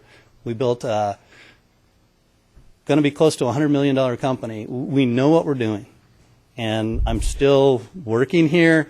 I've worked for the competitors. I've never been terminated from a competitor. I left there on my own accord. We know what we're doing, and that's the best way I can give you confidence. I can't speak to the difference and why their model is higher. I know what our number is. So one last question regarding the value here, where you're $500,000 less on the commercial side. As you know, we've struggled with trying to understand that, how that equates or is so differently than what we're seeing from the other 2 companies. Is there a simple explanation you have for that, or comment on that? Yeah, I can give you a simple one based on my 35 years in the business and working for 27 years with one of the competitors here tonight. When you build cost modeling, you can do true cost of service. Many times over those 35 years, one service is subsidized by another service. I'm not saying that's true because I have not seen their numbers. I've only heard what I've heard through this process. We haven't looked at their proposal. But the simple question is they may have moved numbers around. What we did is we just gave you what we feel it was going to cost for us to do your residential stream and what it's going to cost to do your commercial and multifamily. And that's as simple as I can get it. So, okay, last question then. So is the residential side subsidizing the commercial side here? No, it's true cost of service. Okay, thank you. And with that, again, those assumptions are about 10.2% more conservative than in our neighboring city here to the north. Good, thanks. Any further questions? Councilmember Sandberg. So in Shoreline, how many commercial multifamily customers do you have? Do you know? We have in Shoreline about a little over 1,000. And Sabrina, maybe you can look up, and I thought that we have roughly about 500 commercial multifamily customers in our city. I think I remember that from the matrix. Plus some recycling in there as well. Okay. So going back to the $500,000 discrepancy, because we don't want to like belabor that. But so what I'm hearing you say is that your numbers are your numbers. You develop a cost of service for the residential stream separate from the commercial stream. You have an example in Shoreline where you already serve about 1,000 commercial multifamily customers. By comparison, we have about 500. And based on your service in Shoreline, you have maybe added 10% to the cost for this bid. Not to say that, you know, Shoreline's getting a better deal than us, but it's because you have that 10% contingency in there. Do you feel that's why the numbers are reflective or believable? Let me explain the 10% to you the way it's modeled, and I can't tell you the number here in this venue because we have competitors in the room. But as simple as this. We do X amount of lifts a day. All of us do. We may look at it by lifts a day, lifts an hour. You know, I'm not sure how they look at their own. We look at X amount of lifts that we can do in any given day in these assumptions. The lift amount that we do in Shoreline is 10% more productive than we put in your cost model, if that helps you understand. Yes. Okay. That. And I say that again to try to give you some confidence, because I know that's a big question there. I can't tell you why. I can make some assumptions that may be way off, and I don't want to do that in front of our competitors. Our numbers are our numbers. We've always bid our numbers from day one. I'll give you an example. In the city of Kent, Republic Services was, I believe, $2 million lower than us in the city of Kent. And I'm not sure that they can't do it. I'm not sure that competitors will at this stage in the game. City of Tukwila, we were all there going through the same process. Waste Management was the lower bidder there. We were not. I think the same questions could have been asked in those procurements. We didn't ask that question. We let the process be the process. And if I had one thing to ask of you tonight, it would be, you've had a great process, and I encourage you to stick with that process. That's all. Thank you. Great. Councilmember Lamb, you're going to ask your tough questions. So I'll live up to my reputation. Wouldn't the person who selected the process say you've had a great process? I would, you know, that's a great question, but, you know, I really appreciate. I'm teasing. I mess with you. I mean, I think it's. I'm just saying for purposes. I'd love to answer. That's not my tough question. Okay. But no, I think so. Your comments are fair in the sense you're like, I don't want to characterize what my competitors are doing because I can't get into their price models. That's a completely fair response. I don't know that it's a fair response that you can't get into your own price models, because let's just break it down. What are the moving parts of your commercial multifamily bid that's like $500,000 to $700,000 lower? Just walk me through the 1.573 or 1.537. Well, again, I can't walk you through the difference in their pricing. No, I'm not asking you to walk me. I'm not asking you to walk me through their pricing. I'm asking you to walk me through your pricing. The two big characteristics in pricing are, number one, if you miss the disposal number in any one of these bids, any one of us, we have to live with it for 7 years. So you better get it right. That's not the question that I'm asking you. Okay. I'm asking you. You said that you were going to provide commercial multifamily for $1.537 million. Yes. Break out that $1.537 million for me. How did you come up with that number? I don't have the percentages in front of me, but disposal is 35%, labor's another, 40%, and there's overhead and rent and insurance. I'm sorry, I don't have those percentages in front of me. I could speak to them and be off on the percentage, and everyone in this room would question me. I can get you that information with a solid percentage breakdown, but the two big components are disposal and labor. You've got the number of trucks that you put in for capital, And those are the biggies. And that's how we've broken out our model, again, based on a market that we've already in, and our costs are 10% higher than they are in a market that we're in. But you can sense that that answer doesn't really tell me anything. Honestly, it doesn't really tell me anything about the pricing structure that you have. I said if you break out your 1.537, you're telling me tonight that you can't. So, can I maybe, Chris, are you able to answer? Because that was and again, I'm not trying to be argumentative. I think I've asked tough questions all around, but the problem is that the last meeting, we zeroed in on this like a laser. That was in our packets. It was in everybody's answers. So if our roles were reversed and I were hired to represent you to come forward tonight, I would have that answer. I would be able to say, you were scrutinizing this number. Here's how we got to this number. That's not proprietary. That's not different. Well, I'll introduce you. Chris Husband, he's our financial officer, and he's the one that I actually work with on, he does the actual model itself. And so Okay. Thank you. He could probably speak to it a little better. Sure. So basically, for a residential bid or commercial multifamily pricing, everything's driven by hours, route hours, just the hours it takes to get the stuff off the ground. And disposal is a component of that.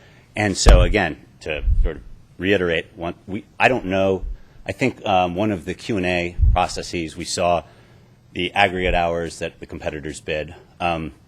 If you take the numbers that we've presented, and staff has had all this, and I think both of our competitors have seen these, all you have to do is take out disposal, and this is a little arcane, but take out disposal, divide the number of hours by the total number of dollars, and you get what we're getting paid per hour to do the work. And for us, it's about $110 an hour to do the commercial work. Do you we can pay do that your, all day long? Do you pay your Teamsters less than your competitors pay your Teamsters? No, everybody's just about the same. I mean, Do you pay a lower transfer fee? No, everybody pays the same King County disposal rate. I think the bottom line is that we're going to make money at $110 an hour. We're going to do a great job all day long. Looking at that in the commercial multifamily line of business. Again, I don't know why the numbers are so much higher from the competing bids. But again, we're very different companies. Well, and I don't mean to interrupt you, but again, my question isn't about your competitors right now. My question is about you. So I'm trying to get to break down that. And so you said the overwhelming cost that you have is labor for this, labor and disposal. Yep, labor and disposal. And you said there's not really any difference that really you pay essentially you got the same. maintenance, you got fuel. Okay. Everybody's maintenance and fuel costs are going to be about the same. I would expect our insurance it's all about the same. It's just there's not that much difference. There might be some slight differences. The only thing that might be very different is the profit margins, the profit made by the company at the end of the day. And we're going to make money at $110 an hour, right? At a profit level we're very comfortable with. And I can't speak to the profits made by the other, competitors. Right. So let's move to that then for a moment, because I have to commend you. Most of your presentation and most of the materials that you submitted were extremely positive about your company. You didn't take shots at other people, and I appreciate that, and I think that's a good thing. The one shot that you did kind of take is you were like, well, the other two are owned by Wall Street, whereas we're owned by our employees. Right. That's correct. So can you elaborate, tell me what that means? Well, so Recology Cleanscapes is a subsidiary of Recology. So Recology is... Cleanscapes recently renamed Recology Cleanscapes because we were a subsidiary of Recology. We actually just recently, beginning at October of 2013, joined the Recology Employee Stock Ownership Program. So under that program... And so who I'm sorry to interrupt you, but who owned the company prior to that? Who owned Cleanscapes prior to it being acquired? I did, Dan did, Chris Martin did, who's no longer with the company, and then a gentleman who retired 3 or 4 years ago. So I was one of the primary owners with Dan. So the four individuals owned the company? Correct. Okay. And we also had about a third of the company was owned by outside investors, like local to the area. Okay, so then I guess bringing us up to speed, then you were just recently acquired by... We were acquired in November of 2011. Okay. By Recology. By Recology. Yep. And that merger has just been finalized, or that was done in 2011? Yeah, there was a continuing payment that was due under the merger agreement based on our performance, and then that concluded the entirety of the transaction February of this year. Okay, so now it's completely owned by, you really are Recology then in this. It's Ecology Cleanscapes, yeah. We want Okay, to, but there's, I understand for Cleanscapes. branding purposes, but for economic purposes, you're entirely owned by Recology, That's right. which is a California company, or? Yeah, they're headquartered in California. Correct. Okay, and is it publicly traded? Or? No, they're owned. I mean, when I say it's owned by or when we say it's owned by the employees, it's owned by the employees under the auspices of an employee stock ownership program. There's probably, I believe, around 10,000 companies around the United States that are owned with these vehicles, Right. ESOPs, and we think it's a great model. I mean, it really gets the team to adopt that notion to think like an owner. I mean, they benefit from the growth of the business. And so financially, then, what public information is there about now? I guess formerly Cleanscapes there would have been none because it was owned by you guys privately, but then now it's owned by Recology. Well, Is there? Sure, fair. I believe we were, in fact, I know we were required to submit financial statements as part of this RFP process, and so staff has had an opportunity to review those. I would assume. We certainly, have no. I mean, I don't know the level to which council gets involved in that, but Recology is, ballpark $700-800 million in revenue business, makes money, great balance sheet, significant financial resources there, in terms of just access to credit and whatnot. They've been a great partner for Cleanscapes. Okay, thank you. Sure. Great. Any further questions? Thank you so much for your time. And Again, thank you sharing. very much. Perfect. Thank you to all three groups that were able to present this night and answer questions. Sabrina, I don't know if you want to come back up. We'll open it up to council for some questions.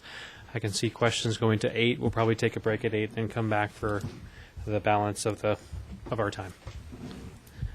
Who wants to kick it off with Sabrina?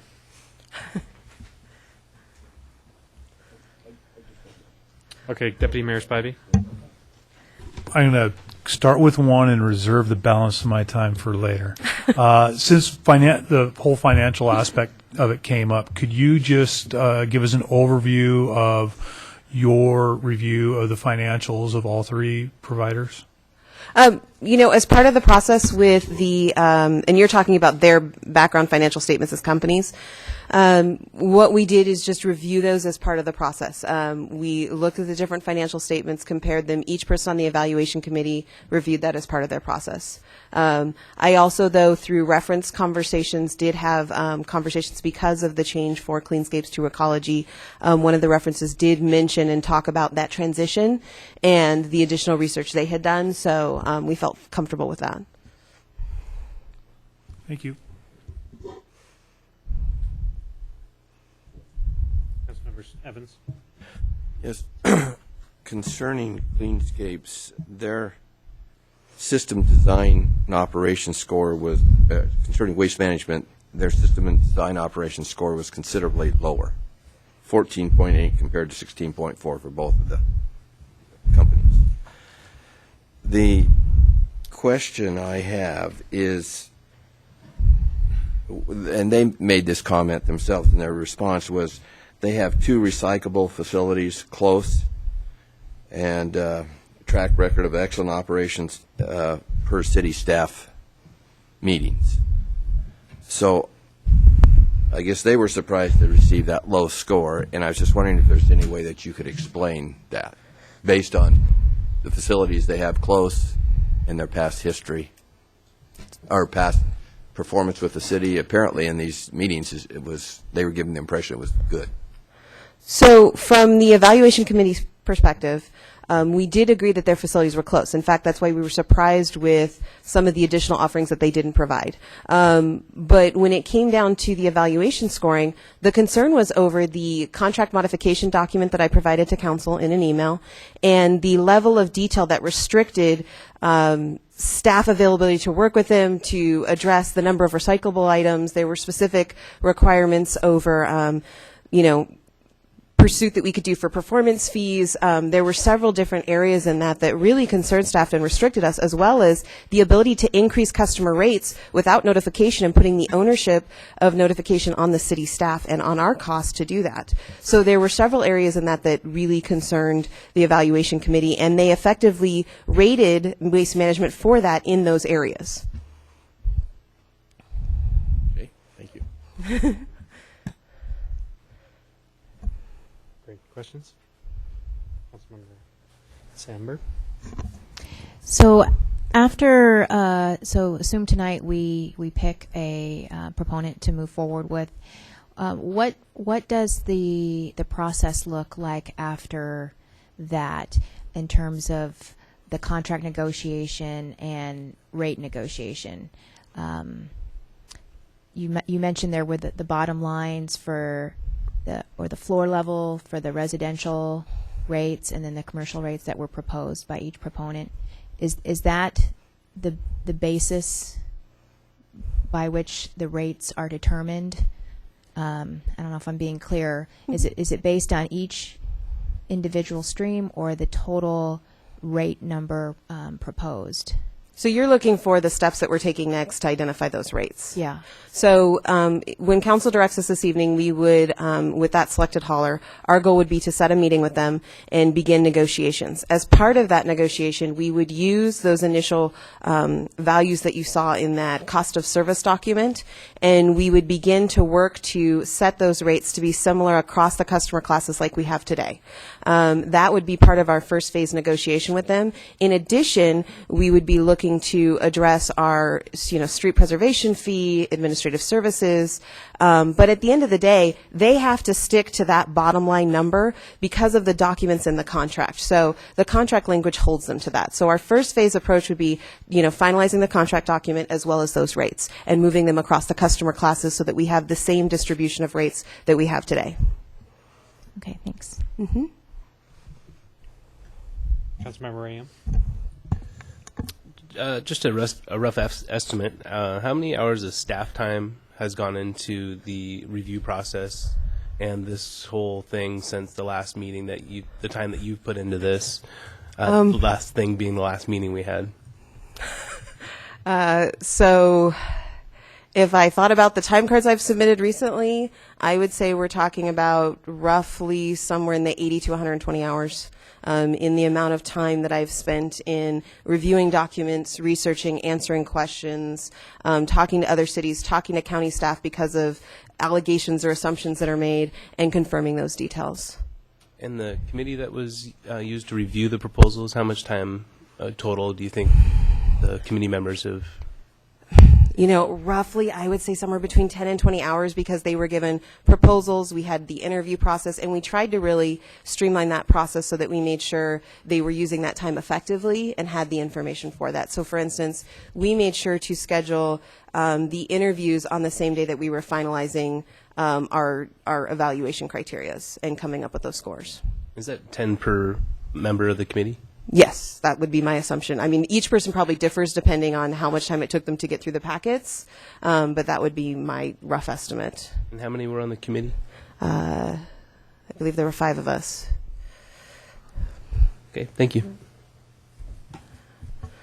Great, thank you. Councilmember Ram? Any questions? I have a question. Councilmember Lamb? So Sabrina, when you look at other rates for other jurisdictions, or have we examined that in terms of how those rates have gone up or down in contract renegotiations after the first sign for any of the carriers? Or for all of the carriers, I guess. So we know from Waste Management because we know our own experience, but when we're renegotiating a rate, once we've gone through a period of an extension, what has happened in other jurisdictions? Do we know? So if you're asking, like in reference to Cleanscapes, what's the feedback been from those city staff in regards to those renegotiations?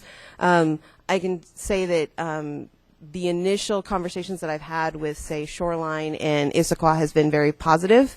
Of course, there are other factors that play into that, so I can't really give a specific answer because they may be looking at new services or changes or modifications to their services that impact that contract rate. But so far the information I've received has been favorable. Okay. So. And so Councilor Evans asked you a question specifically about the quality component of the rating. Mm-hmm. There's a numeric quality, and you're the person who's closest to this. I mean, did you see at the end, and you were asked, like, hey, it's kind of odd that the two are exactly the same. Did you think sort of subjectively at the end of the process that in terms of quality, that the two carriers who had the service assessment were essentially the same, identical? We did. I mean, there were a lot of factors in that, but each person's putting down the score that best suits them, and there were additional discussions in the room, weighing those factors. There was also the interview that weighed into that. So yeah, I mean, it is odd. It happened to be the way the scores broke down, and we didn't want to, over-evaluate. It's the score that the person presented. So, yeah, I mean, that's the way the scores broke down. When it came in with the rate factors, though, the rates are an impact. And for my feeling on what my objective was as part of this process was to provide the, best level of service for the best value. And at the end of the day, Cleanscapes had a couple of those items that were in addition, curbside or at the store. So there were, additional items they were collecting, and I could see where those scores may have, netted out. But, it could be, what we found is that on one side, you'd give this score for this and then have a decreased score for that. So there's several different factors that played into that. So I'm sorry, I don't have a better No, but I mean, it seems like in essence what you're saying is, look, from a quality perspective, they came out numerically identical, and they were largely in your mind, they were pretty much identical. Correct. The concern we had with Republic Services, honestly, was in the references that I provided to council. Right. And I know after the fact they provided another reference from one of the cities, but the concern we had was in that customer service and that stringent contract language. I mean, it was a real concern for the team to discuss, and so that was a topic that we did have a discussion on, because customer service is important to our customers, and I believe in serving citizens in this community that I need to make sure they're getting the right service level. No, I think that makes sense. So if you had direction from council tonight to go back and to go, we had a conversation. I asked Republic, I said, is that your best price? And effectively they said, we could do better, or we could, in a contract negotiation, we could get move that contract down, or we could give a better price. They didn't say what the price was, which is not surprising. Is that something that if you were to go back and negotiate that, and you were saying, okay, we're putting that aside, right, we're trying to negotiate a better price, we want to get that back, we want to deliver that back to council, is that something that you could do? We could. My only concern is when we talk about contract modifications, how does that impact service? What services would we be giving up for the citizens? So I do have concerns about those items. When you start opening up the contract for additional negotiations, there are items, as Jeff mentioned, that could come off or be changed or modified. Mm-hmm. And so since we don't have that list, what is the city giving up in order to get that lower rate when they're already provided that lower rate with those services? So as a comparable, again, that's a concern. Okay. And then it was referenced in terms of the financials, they said, hey, that we had the balance sheet or what, whatnot. I mean, is that something that we were provided ultimately, the balance sheets of the different companies? Because I'm not sure that I saw that in my materials. It was in the proposals that were provided before the last council session, okay, and they were towards the back of the packet. Okay. It may have been that just with all the material you were reading, there's a lot of paper, detail in there. But I appreciate that. Thank you very much, Sabrina. You're welcome. I was a question for our consultant, actually. Oh.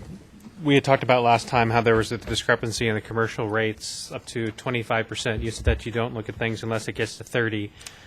But maybe reflecting back over the last couple of weeks, you've had a chance to maybe guide us a little bit better in the discrepancy between each of these service providers. Right. That I have to admit that threw me a little bit, because I view the two forms, the Form 2A and the 2B, as being entirely different tools than this process has evolved. The purpose of the Form 2B to me is so if in 5 years from now the city has to renegotiate due to some reason, they can go back to that form and actually have an idea of how that particular hauler structured their particular costs, and will have a basis for negotiations. I did not design the form to be comparable between haulers at all, and as a matter of fact, it's not. There were no instructions provided in terms of, say, for example, wages. We put down an employee cost number. There's just a box that says employee costs. It doesn't say whether they're loaded or not. Maybe one contractor put the insurance costs for L&I down in insurance. I didn't provide any direction because I wasn't ever thinking that somebody would line them up side by side and say, well, this box on this is different than this box on that. So I guess I got a little bit thrown because the tool that I see, Form 2B, is not part of the evaluation process, but it's an insurance policy for the city should they have to reopen the contract and go back to negotiate with the hauler on why their costs were a certain thing and how they're going to move forward for a renegotiation. So that said, on the Form 2B, there are essentially no guidelines that tell people how to put numbers in a particular box. And I think if I wanted to go in that direction, and that was actually part of the evaluation of the proposal, I think at that point I would have to be very specific about exactly what cost goes in what box, how recyclable commodity values are accounted for in processing costs and market revenue. And that's not there. And so when I get asked a question about one hauler's entry in that Form 2B versus another hauler's entry, I have a really hard time addressing that because it's not the tool that was set up that way.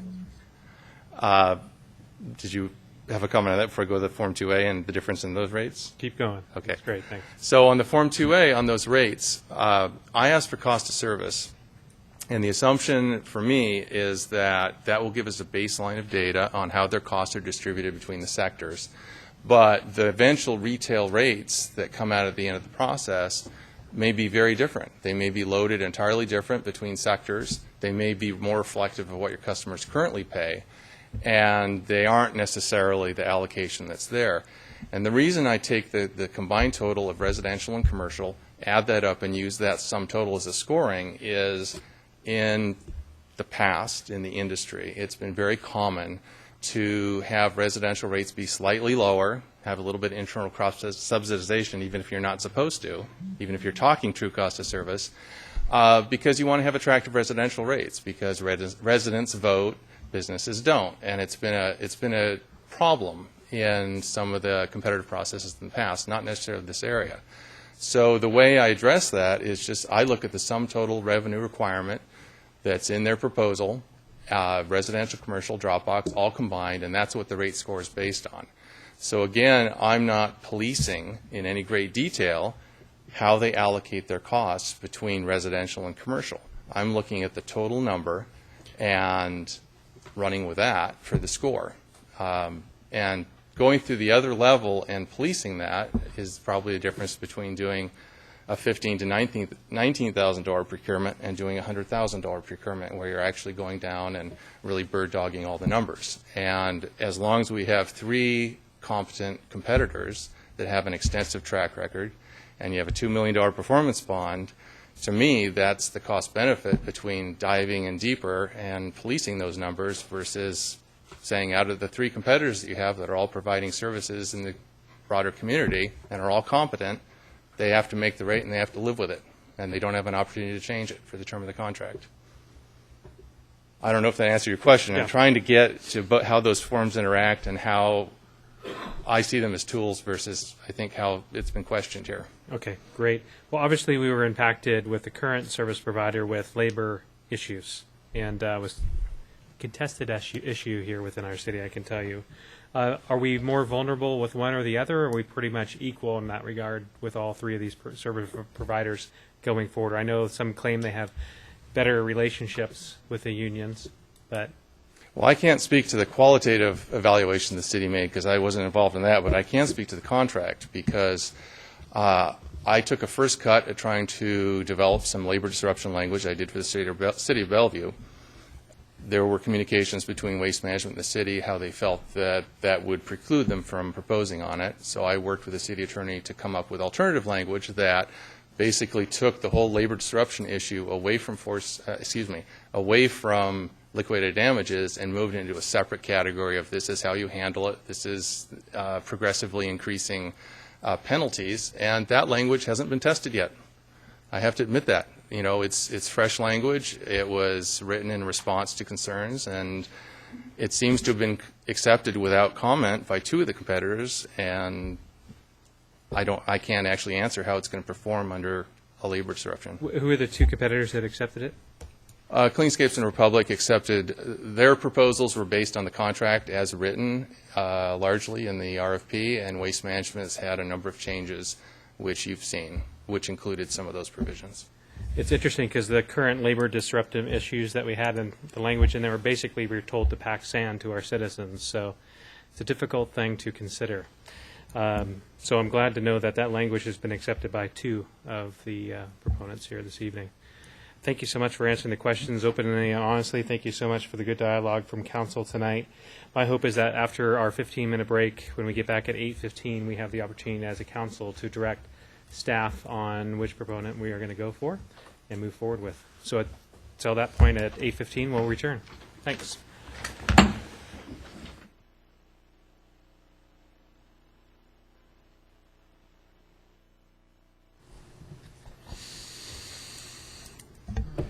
All right, great. Thank you, everybody, for the break. And we are back with our discussion. I don't know if anybody's had some thought and some direction of how they want to head forward. I do have an idea that I would like to discuss openly as a council, and that would be to go back to two of the applicants in the RFP process and have staff analyze the numbers to make sure that we are in like kind.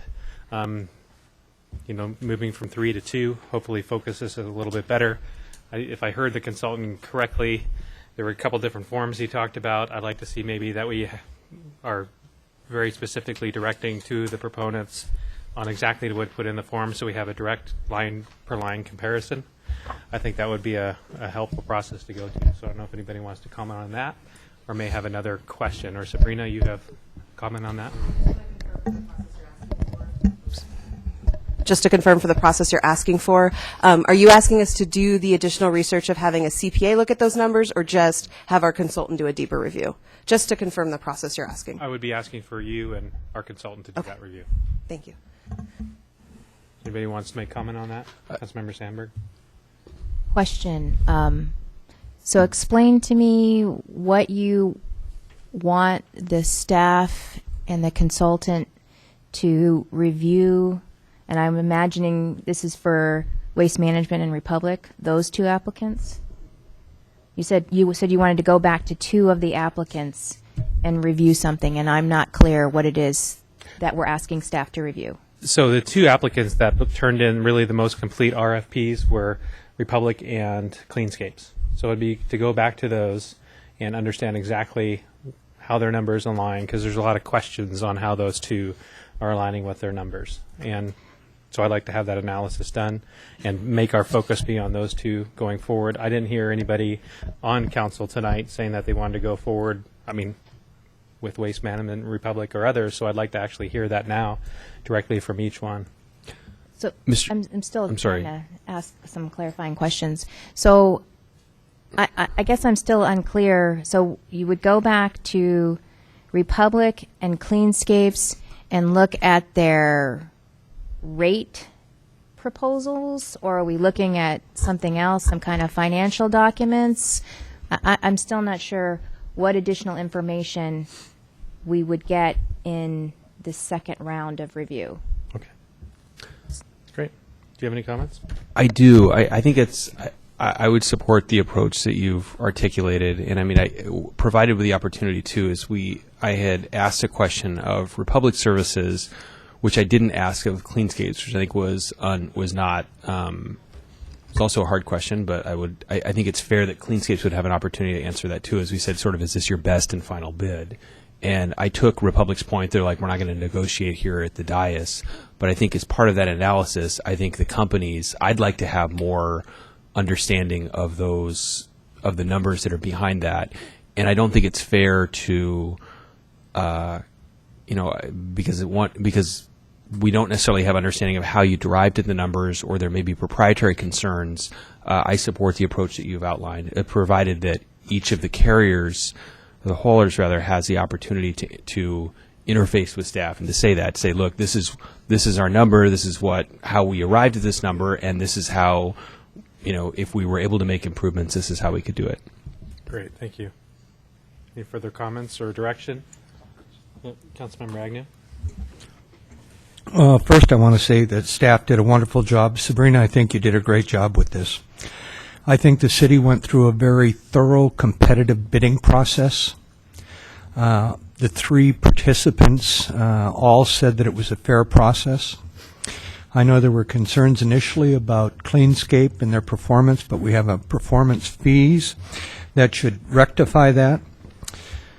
2 out of the 3 companies need time to increase their staffing and increase their equipment for this contract. Cleanscape was 5% lower than Waste Management and 23% lower than Republic. I can't see why we wouldn't take staff's recommendation to go with Cleanscape at this time. Great, thanks, Tom. Councilmember Sandberg. I concur with Councilmember Agnew. I think that staff has done an incredible amount of work. Sabrina and your selection team, you've done an incredible amount of work even since the last study session.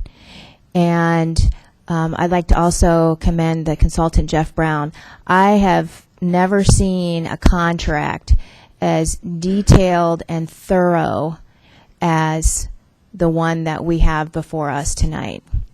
And in the process since the last study session, Sabrina's brought a lot of information forward. The different proponents have responded to council questions. I share the concern about all of the contract modifications that Waste Management has proposed. And, you know, as change can be very difficult. Waste Management is a company that we've done business with for many years. But Sabrina and the team have gone through a very thorough process. And not just the contract modifications were concerning the customer feedback, not just the city's own experience, but the feedback that it had gotten from other cities was also concerning. I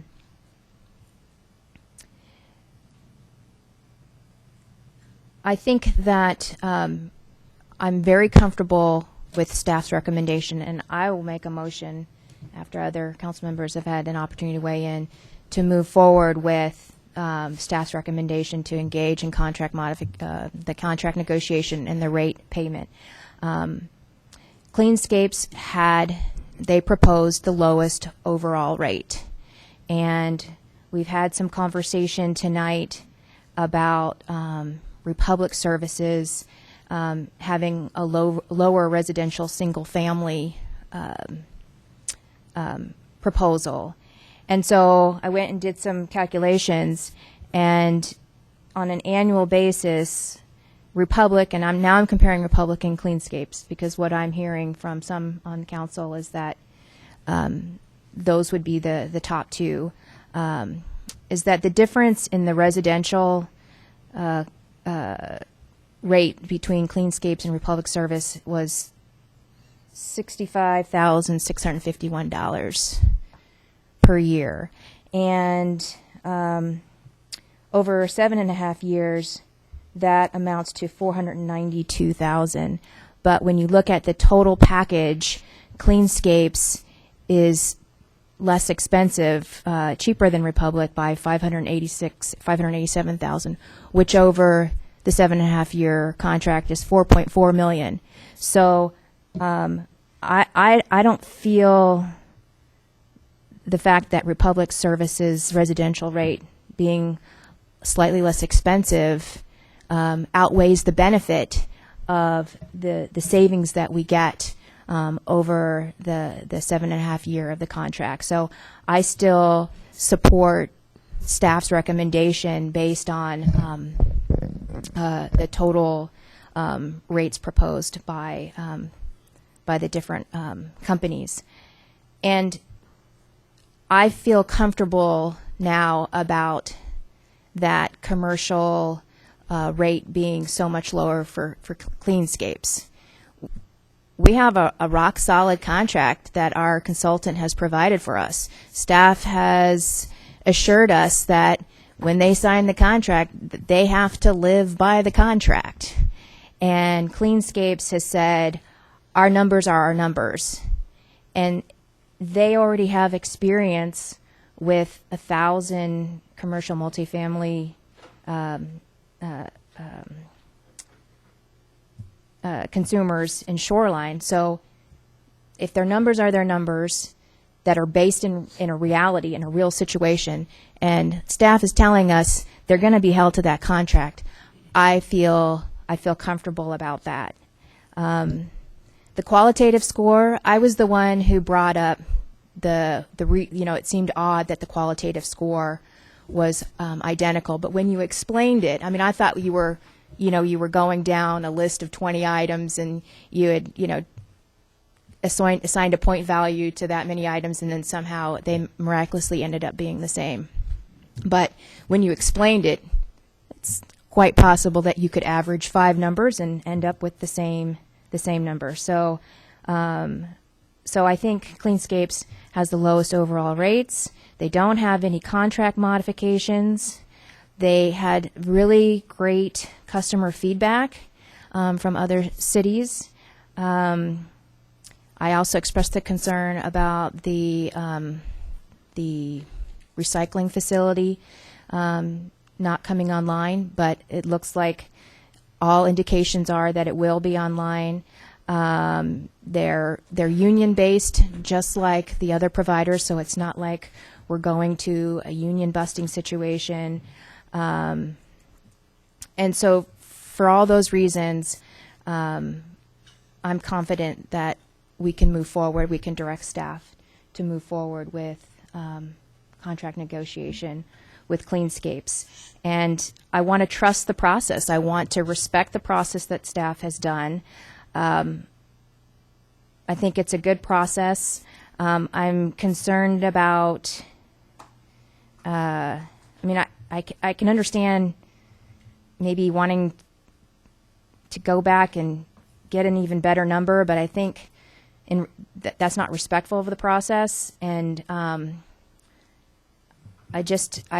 felt uncomfortable with the idea that we asked Republic, can you give us a better deal? And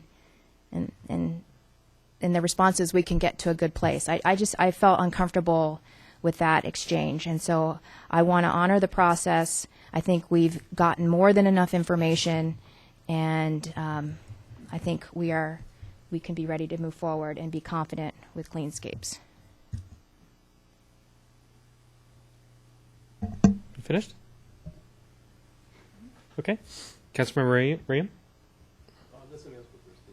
Yeah? Go ahead. Not ready. Go ahead. Councilmember Evans? Well, I too appreciate all the work the staff's done. I think they've done a good job. I appreciate the responses from the haulers. City Attorney, is there any problem, do we have this ability to narrow it down to 2 and go back and look at those 2 somewhat in the process that's been defined here? I believe the council can direct a process that we could meet under the statute that would comply with the statute. So if council wants to continue with 2, we would go back to the states, the RCW, on this, and we would follow the RCW in accomplishing that goal. So I do believe we can do that. So what would we call this process in as far as under the RCW, would you say?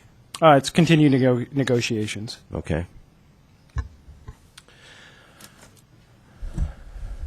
Just as a question to council, just for direction purposes, are you asking us to define the final rates and contract language for both of those 2 haulers to get closer to a final, understanding of what those final packages would look like? Or are you just wanting additional comparisons of the data we already have? I mean, just for clarification of what it is the process is going forward. What you said at first.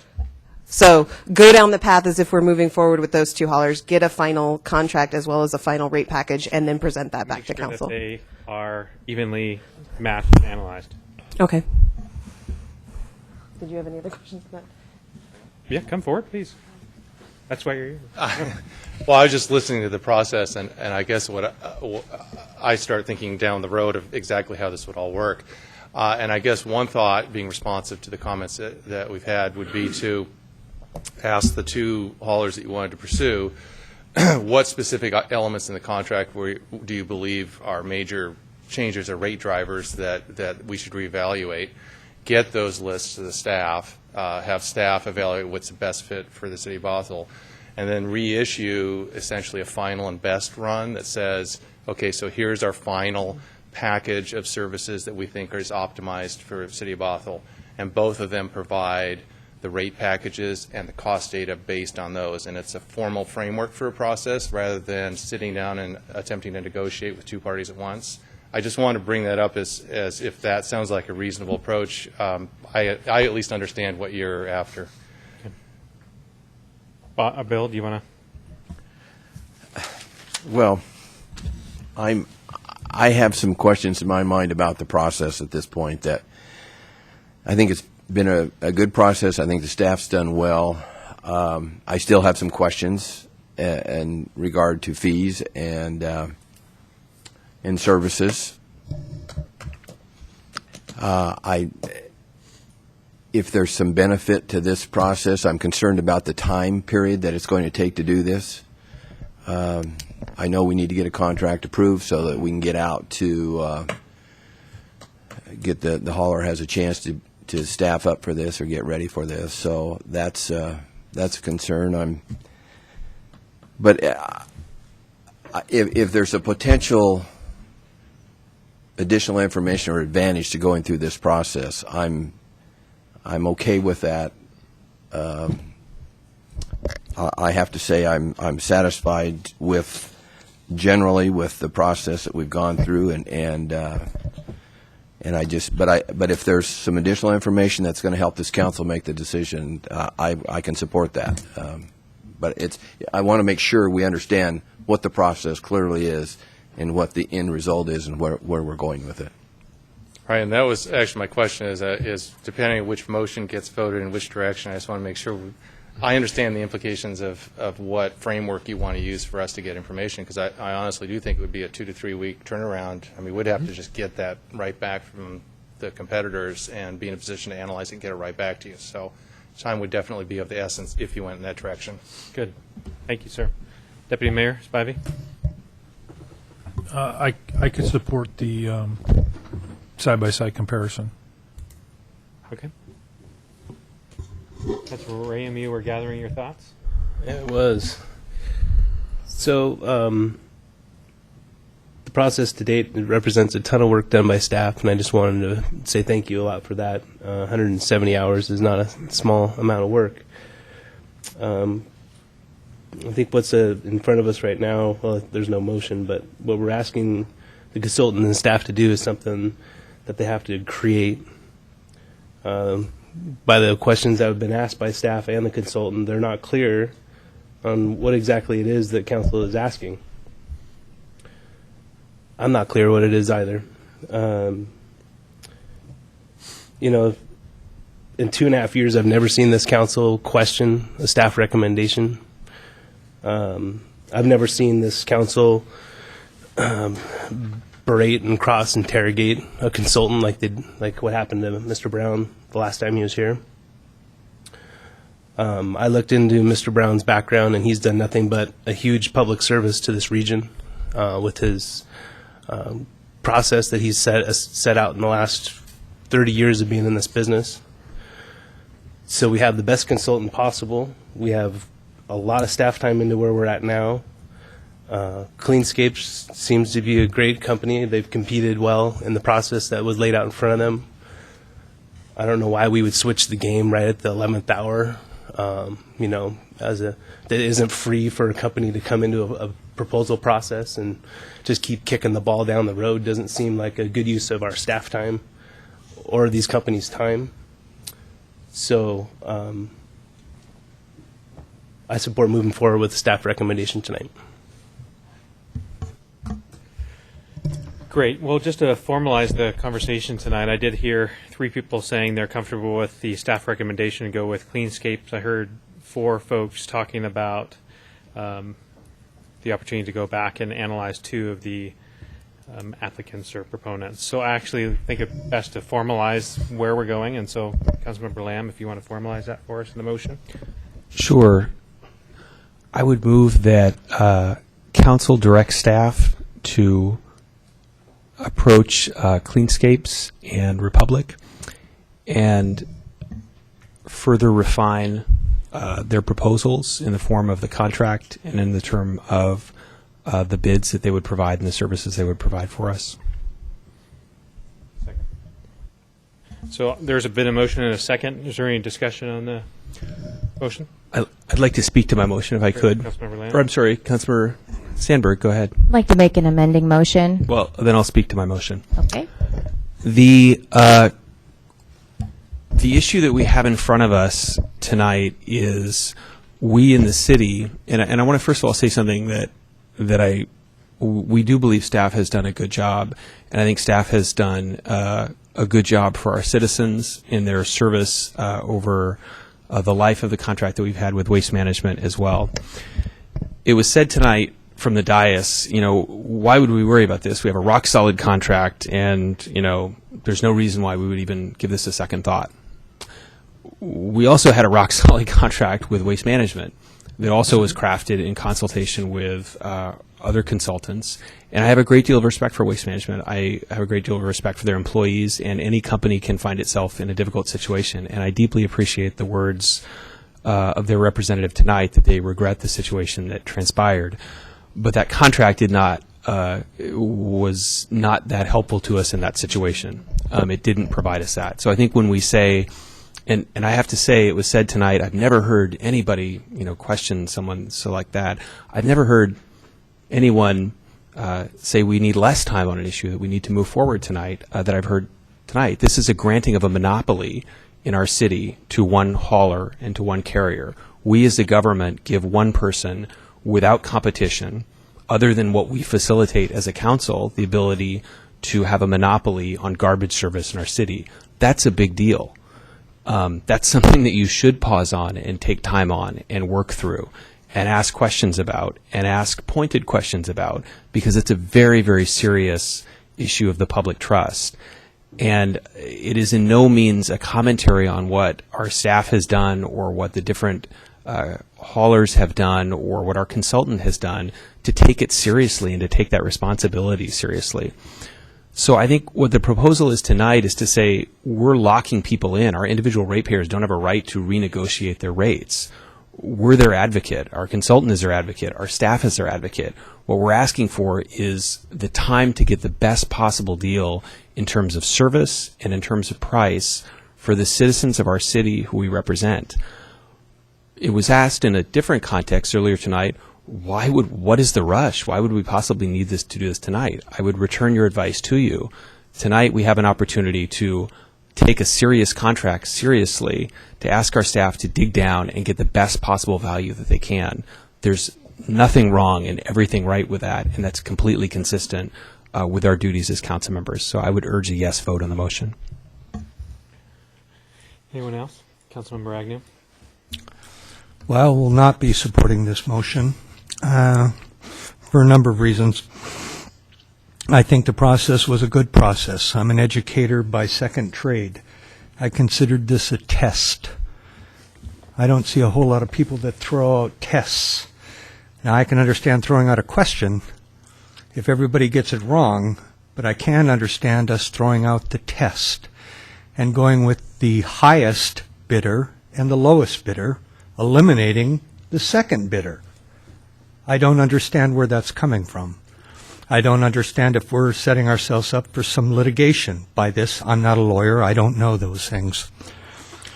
I appreciate Republic's, most of their employees being Bothelites. I do appreciate that.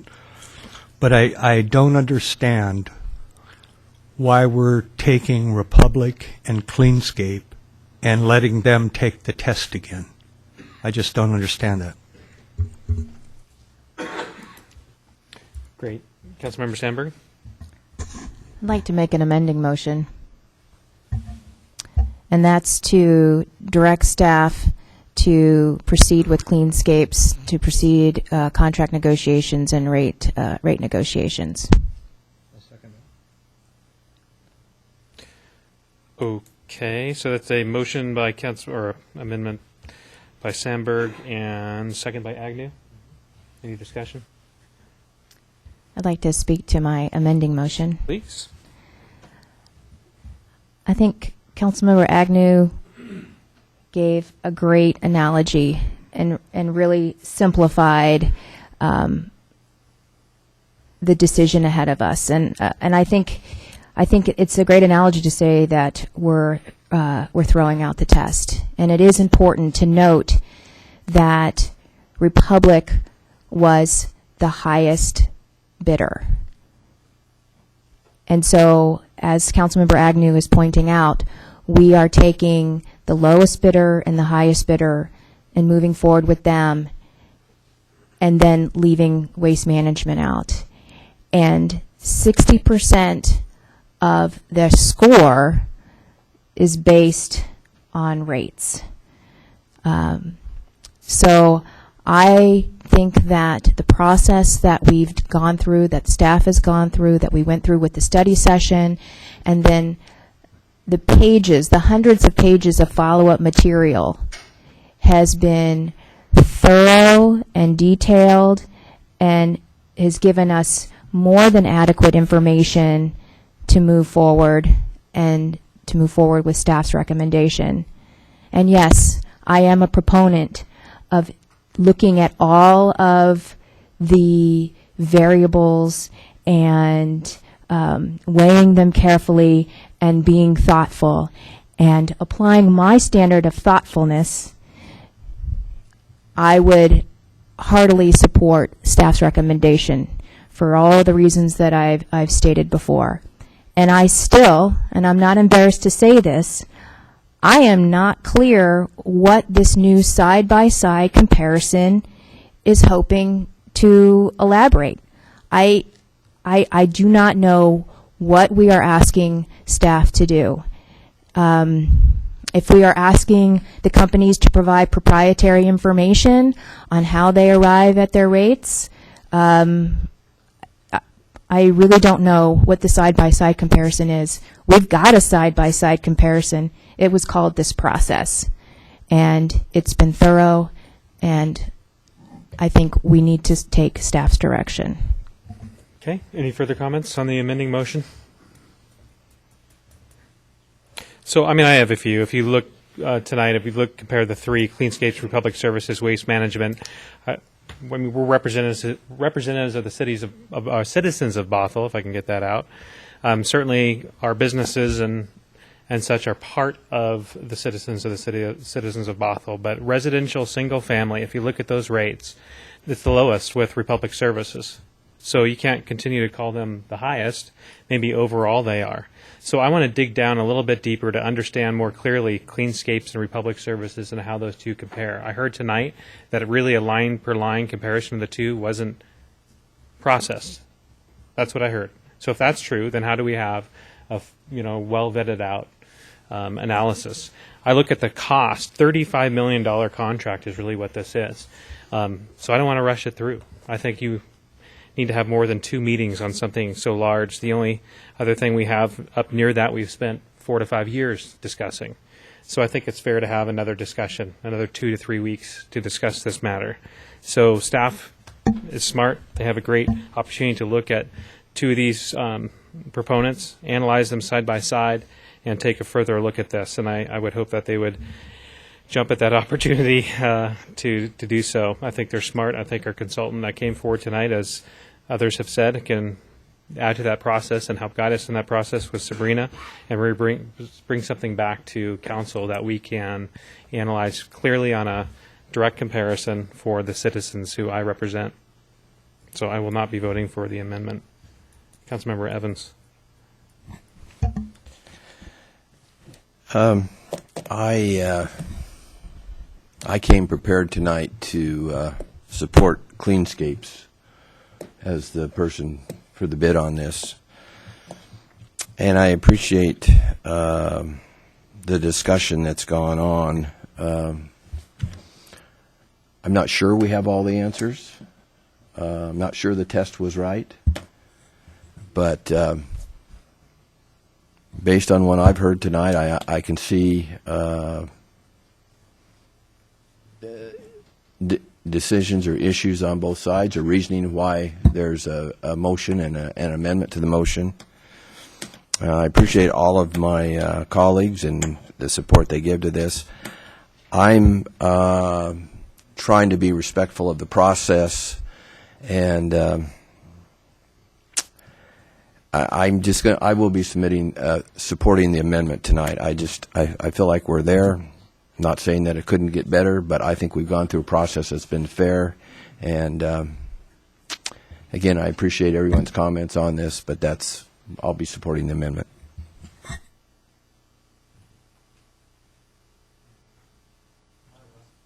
You're the last one, yeah.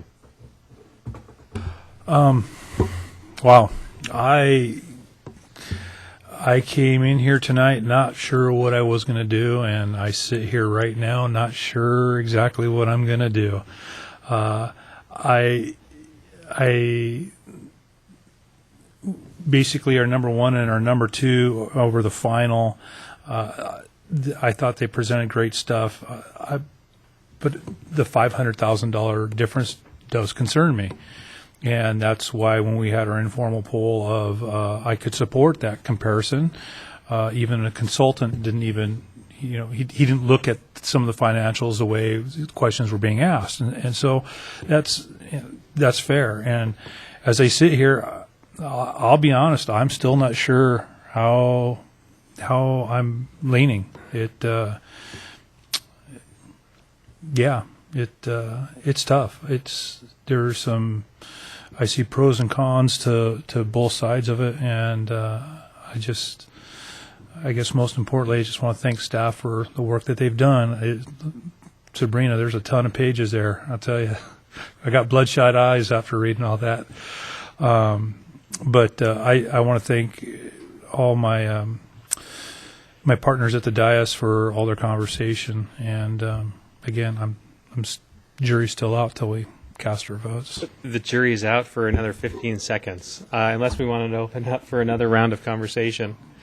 So this is the amending motion made by Councilmember Sandberg, seconded by Councilmember Agnew, and it would be to direct staff to go to contract with Cleanscapes. So it undermine the underlying motion to go back to both Republic and Cleanscapes for further conversation and further analysis. So again, the motion is, or the amendment is, to direct staff to move forward with a contract with Cleanscapes. We'll place the vote, and the clerk can display. The motion, or the amendment, passes with Councilmember Sandberg, Graham, Agnew, and Evans in favor. And so the underlying motion is to direct staff to move forward with the service provider Cleanscapes. Any further discussion on, actually, I have to see if everybody's actually spoke to the motion already.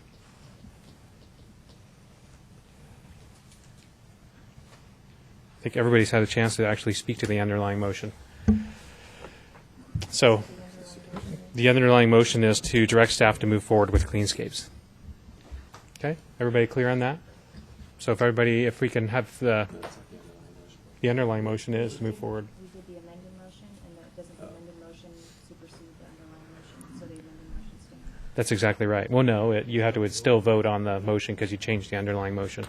So a yes vote would be to move forward with Cleanscapes, and no vote would be not to. So if everybody can place their vote, and the clerk can display.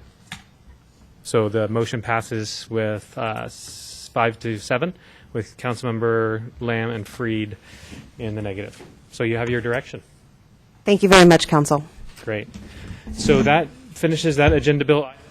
We have no executive session and no further reports. So is there anything else? Councilmember or Deputy Mayor Spivey? Great. Thank you, Mayor.